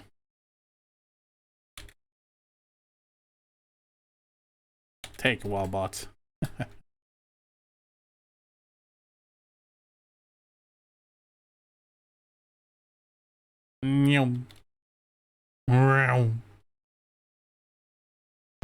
There we go. You have just entered Vohal's secret chamber. The evil one himself is seated before a large console high on a platform in the center of the room. Standing obliviously ready are many of the dreaded salesman clones. Vohal! So, Roger Wilco, we meet again. I must say, I'm quite impressed with your resourcefulness and tenacity. I'd love to chat, but I'm busy preparing the last of my salesman clones for their trip to Xenon. Feel free to stick around and observe the downfall of your civilization. Ha ha ha! Okay. That's no good, Vohal. I'm gonna stop you. Cannot take this blue suit Leisure Suit Larry clones. Take this, my wrath. Going somewhere? Ha ha ha!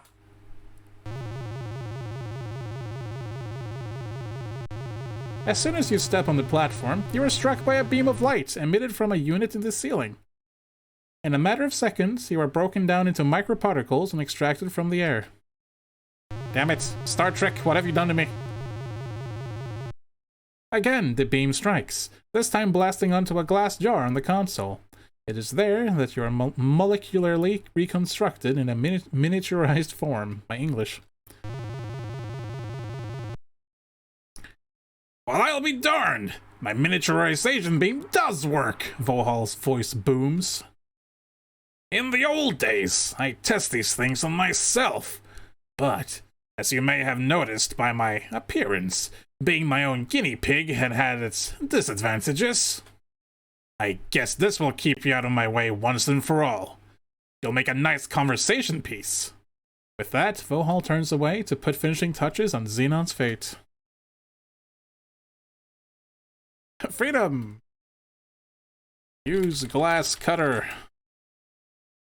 Get out. Oops. I skipped it. Dang. Sorry about that. Let's try that again. Use glass cutter. Nice Vohal voice. I don't know about that. The newly cut pane of glass falls to the counter. Apparently, Vohal doesn't notice. Doesn't notice, rather. Time for Volko's revenge. Alright, well, all I gotta do now, obviously, is get into view, so I can yell at him from my miniature body. Ow. Darn, Roger Wilco. I guess his lardness got a little fed up with your meddling. You've been redesigned once again, revealing a permanent overhead view. You resemble one of those wonderfully colorful mosaics. That's how you pronounce that in English. Mosaics commonly found in windshields. On windshields. Thanks for playing! You have been very entertaining. You're welcome, game. Anyways, what we do here is first look. You are on the surface of a console. A large, compared to you, jar sits in the middle. A hole has been cut in the side. There are some vents near the back. Get in vent. Wiggle your slim carcass through the vent. Judging from those two hoses coming in from the outside, you guess that this is the inner workings of Vohal's life support system. A respirator pumps oxygen into his lungs, while a pump on the back wall forces blood through filters. There is also a sign on the back wall. The sign says, "Caution! Press button for emergency shut-off." Oh. Way to go, Roger Wilco! You just disconnected Vohal's life support system. He's a goner without it. Cool. Oh boy. Vohal's dead. Ding dong, Vohal's dead. You can see Vohal struggling to take his last few breaths. Not you again! You think you have won, he wheezes. But all you have done is to seal your own fate! He reaches up and flips a switch on the far end of the console before dropping to the floor. Dead. Ding dong, Vohal's dead.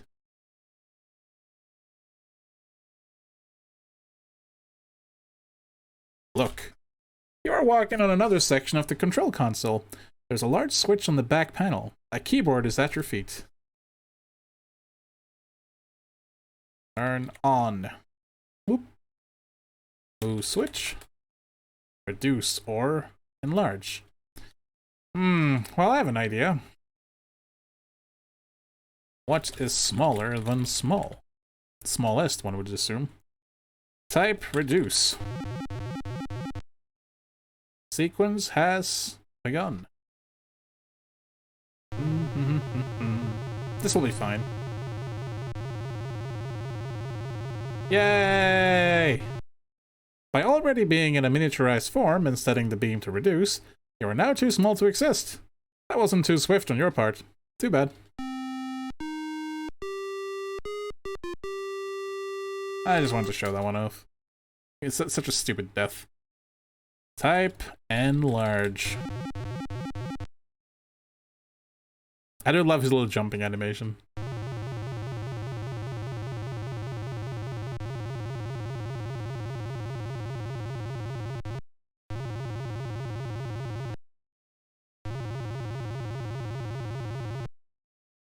You are once again reconstituted, this time to the correct size. You notice that the clones are gone. Uh-oh.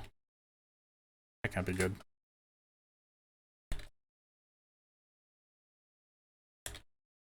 Vohal's dead hulking slab of flesh is loosely arranged at the base of the chair. General status, orbit decaying. Prognosis, terminal.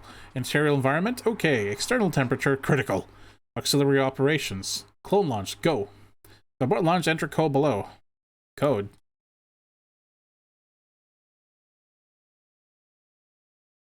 An examination of his repulsively turgid fabric-encased mass reveals nothing other than the tubes which supplied him with blood and oxygen. You do notice the letters SHSR written in pen on the back of his left hand.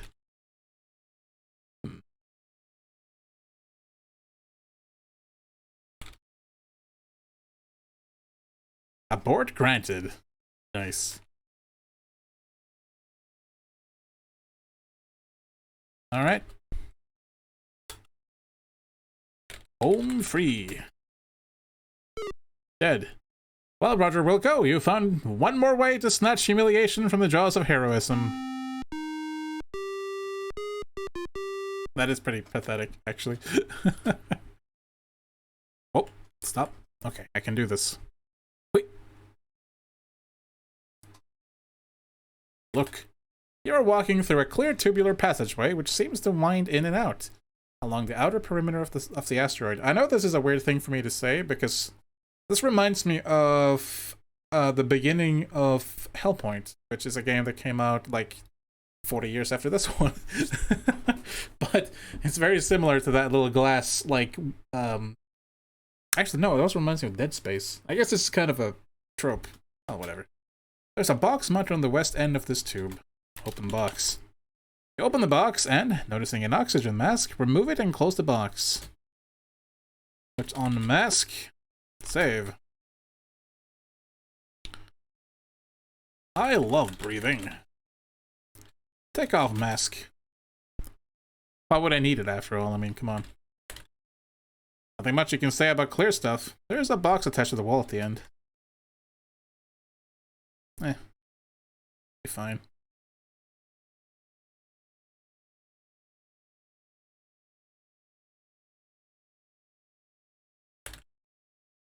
A section of glass tubing has fractured from combined stress. The pressurized atmosphere rushes for the relative vacuum of space. It'll be fine.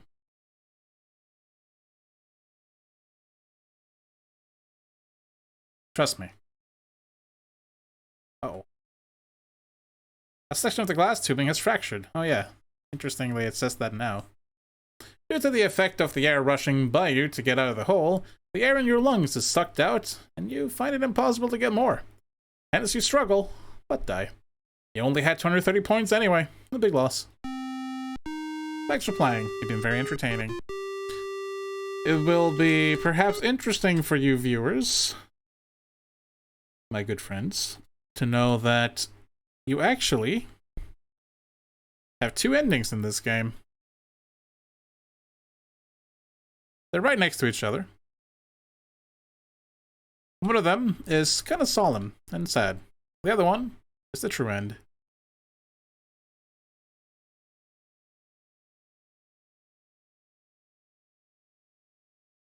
Fortunately, wearing the mask protects you from suffocation. Hooray! No longer needing the mask, you remove it and stow it for later. Can't catch me. This part is rather loud and annoying, so I'm going to turn off the sounds for now. You're welcome.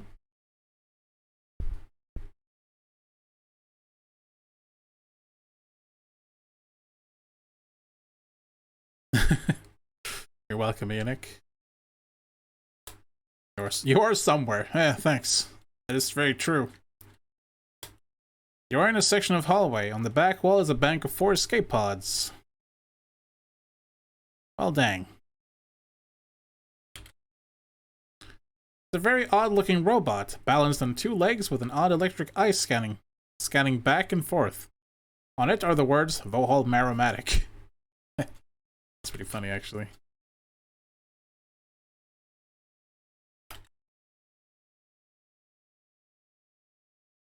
Mm-hmm. 40 minutes until meltdown, a synthesized voice cheerfully announces.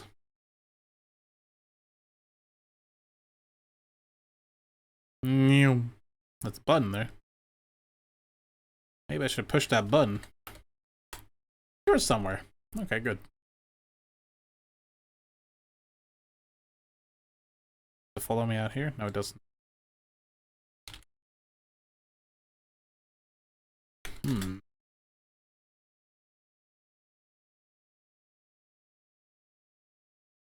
I think it's over by the airlock again. The escape pods, rather.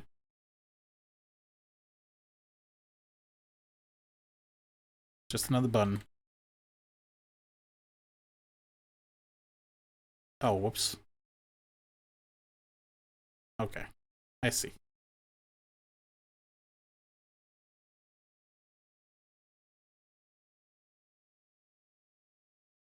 Alright, so here I believe I need to slow down a bit here.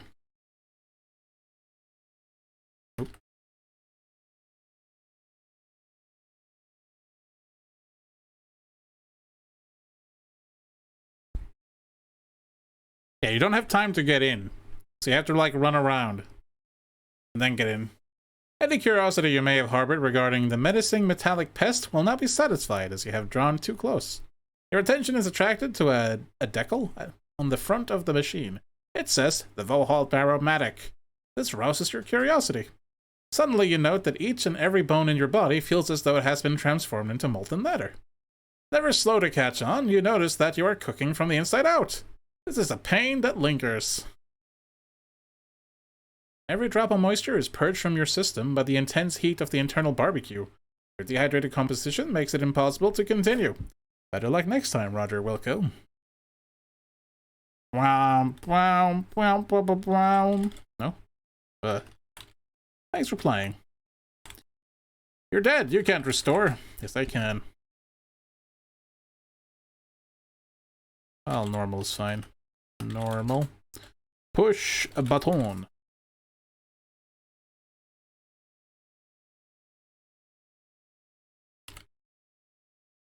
Goodbye.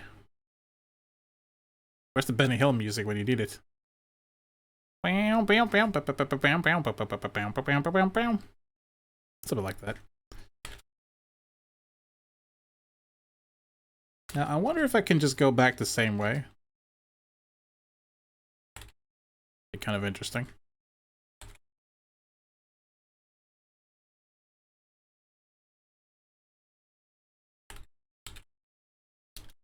Okay, I got this. Darrig.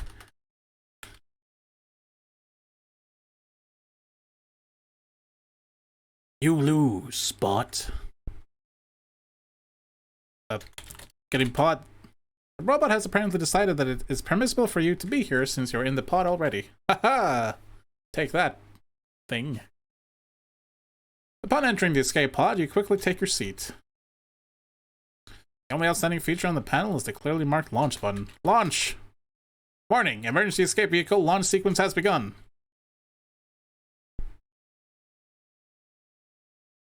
Launch time. T-minus 9, 8, 7, 6, 5, 4, 3, 2, 1, 0. And we get farted out. Hooray!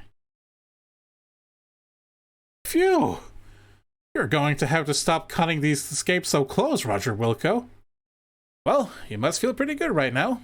You stop Vohall from carrying out his threat of salesman infestation, ultimately destroying the twisted scientist himself. You also managed to save your own skin, and just look at that score! Pretty darn impressive! Suddenly, a warning signal draws your attention to the oxygen meter on the front panel. It reads low and dropping fast. This is just great! You knew it was all too good to be true. You have maybe 5 minutes of air left? Well, Roger Wilco, it was nice knowing you.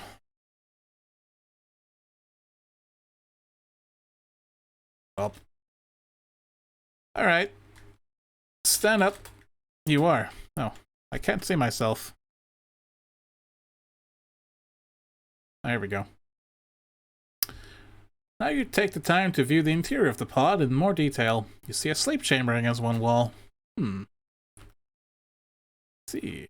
A sleep chamber, eh? We're a little bigger here than we are in the normal game, I just realized. And our head is very square. And we have a solid bar for eyes. I guess just like Gwydion from King's Quest III, we are Cyclops. Well, give up. Alright, so, that's the end of Space Quest 2. One of the endings, anyway. It's just to wait until the oxygen runs out. You have to be kind of... Like, if you get to this point, you should be fine, like, to finish the game properly. But if you don't actually do this properly, you do get a proper ending.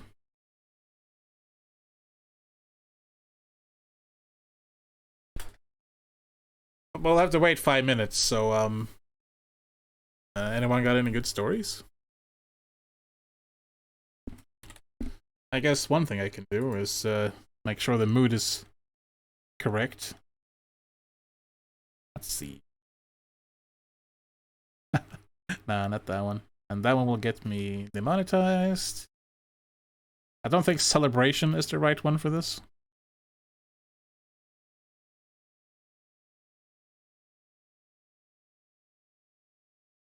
Mining by Moonlight is this song. That's way too happy. Although it is kind of like an elevator music song.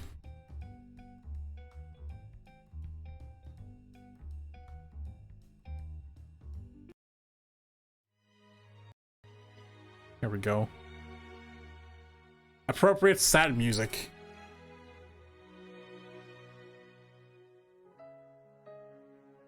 Probably gonna get me demonetized too.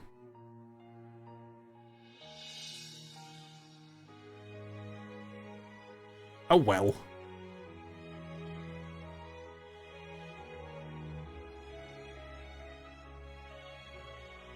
Hope you guys got a couple of minutes to spare as we slowly drift through space. The cold vastness of space. With our oxygen levels dropping low. I don't understand oxygen. Me neither. That's why I'm gonna die.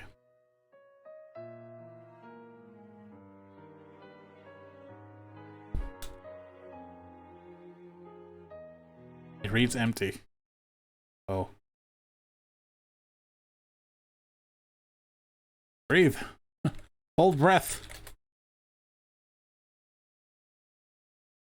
Well, we're running on empty.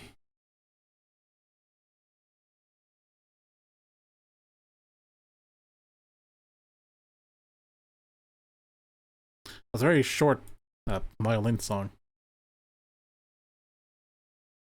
I would play Kiss the Rain, which is a very beautiful little song, but like I said, that would probably get me demonetized or something.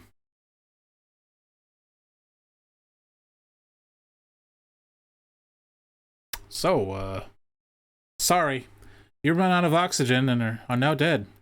Your death is a lonely event occurring in an utterly desolate setting. Alone in the knowledge that you have spared Xenon an incredibly horrible fate, you now must deal with the downside of self-sacrifice. This can count as an ending. I actually thought it had like a proper ending with credits and stuff. Alas. Hey, the stars vanished. Anyways, let's win for real, shall we? I wish I hadn't stumbled reading the final dialogue, but oh well.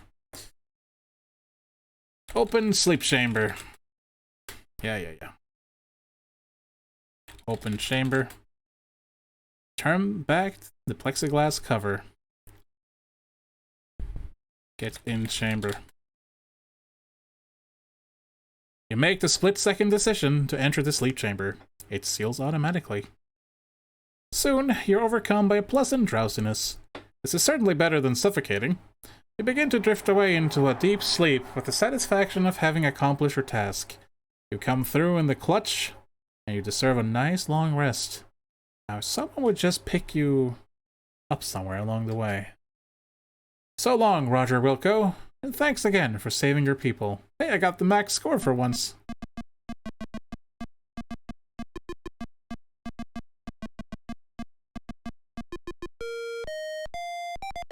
Probably wouldn't have gotten it if I didn't know where to pick up the rock from earlier. That's pretty cool. Nice, congrats. Thank you. A bit better than my King's Quest run.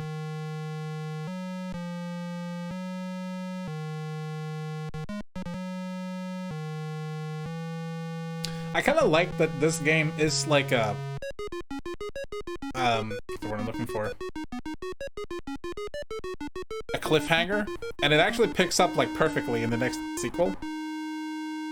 Some games nowadays, they don't have like a red thread like that. They give you like some kind of artistic like background in the next sequel, and you maybe pick up where you left off like somewhere halfway through the game or something. I just like the directness of it, you know? Like, yep, you drift through space in a sleeper chamber, and then in Space Quest 3 you just like continue from this point. It's neat. I think Space Quest 4 is my favorite, and it's really only because of the narrator. Because the narrator in that game is just absolutely amazing. Like, top tier amazing. So anyways, in case some of you don't read my Discord server, you horrible fiends, I made an announcement earlier that next Friday, not this Friday, but next Friday next week, I should say, I will be having a guest for commentary, and actually for gameplay too. Because we're going to be playing Quest for Glory, and he is awesome in Quest for Glory. So I thought, hey, why doesn't he play it while we commentate together? So that would be something interesting to play, or watch, or listen to, or all three of those things. Plus, I get to hang out with a friend while I stream. That's like super bonus points. I had Space Quest 3 in my childhood. Fun to see how Roger ended up in that situation. Ah, yes. Never watched a playthrough of this game before. Oh, that sounds like fun. Yeah, it should be a good time, honestly. One of my best friends playing a game that he loves, and I can, like, watch it as he plays it with you guys and commentate along the way. I think that would be a really good time, actually. Look forward to that a lot. Anyways, that's the end of Space Quest 2. Should we... I don't know, it's kind of late. It's 11. Is anyone up for Job for like an hour? Couple of rounds?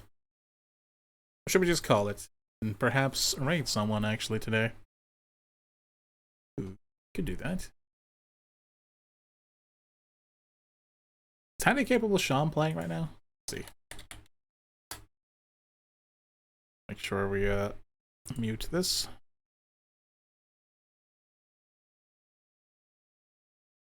God. Right, I'm not logged in. That makes sense. I haven't logged in on this computer for over a month. let me get my security token and log in real quick. Let's see. It's the token.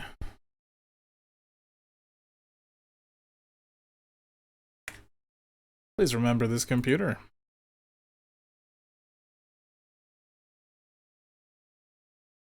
Also, please go dark. Yeah, both Nono Nene and Handy Capable Sean are streaming. Nice. Dark, please. Okay. So what do you guys think? Sean is live. Take care, Warpath. Oh, you're leaving. But the Jet, wrapping up work and then I have to tackle some yard work. Good luck, Warpath. Thanks for joining in. And the same to everyone else who's been watching tonight. Thank you all for joining. It's been a very pleasant time. Let's see. Sean, No Nene, or do we just quit for tonight? Or do we job? It doesn't feel right to job unless we have enough viewers. Hey, I see Boa Bedino in here. Honorable Assassins as well. Haha. Cannot hide from me.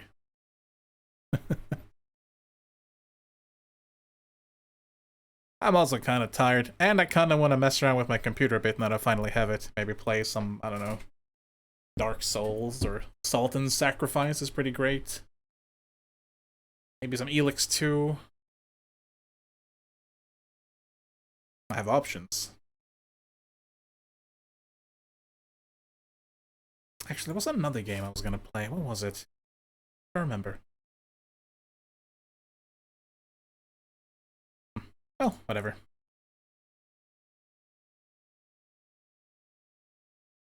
Let's raid before everyone runs away. Sean playing in retro. We did raid him last time. We haven't raided No Nene in a while. Just playing RimWorld. That's pretty popular, right?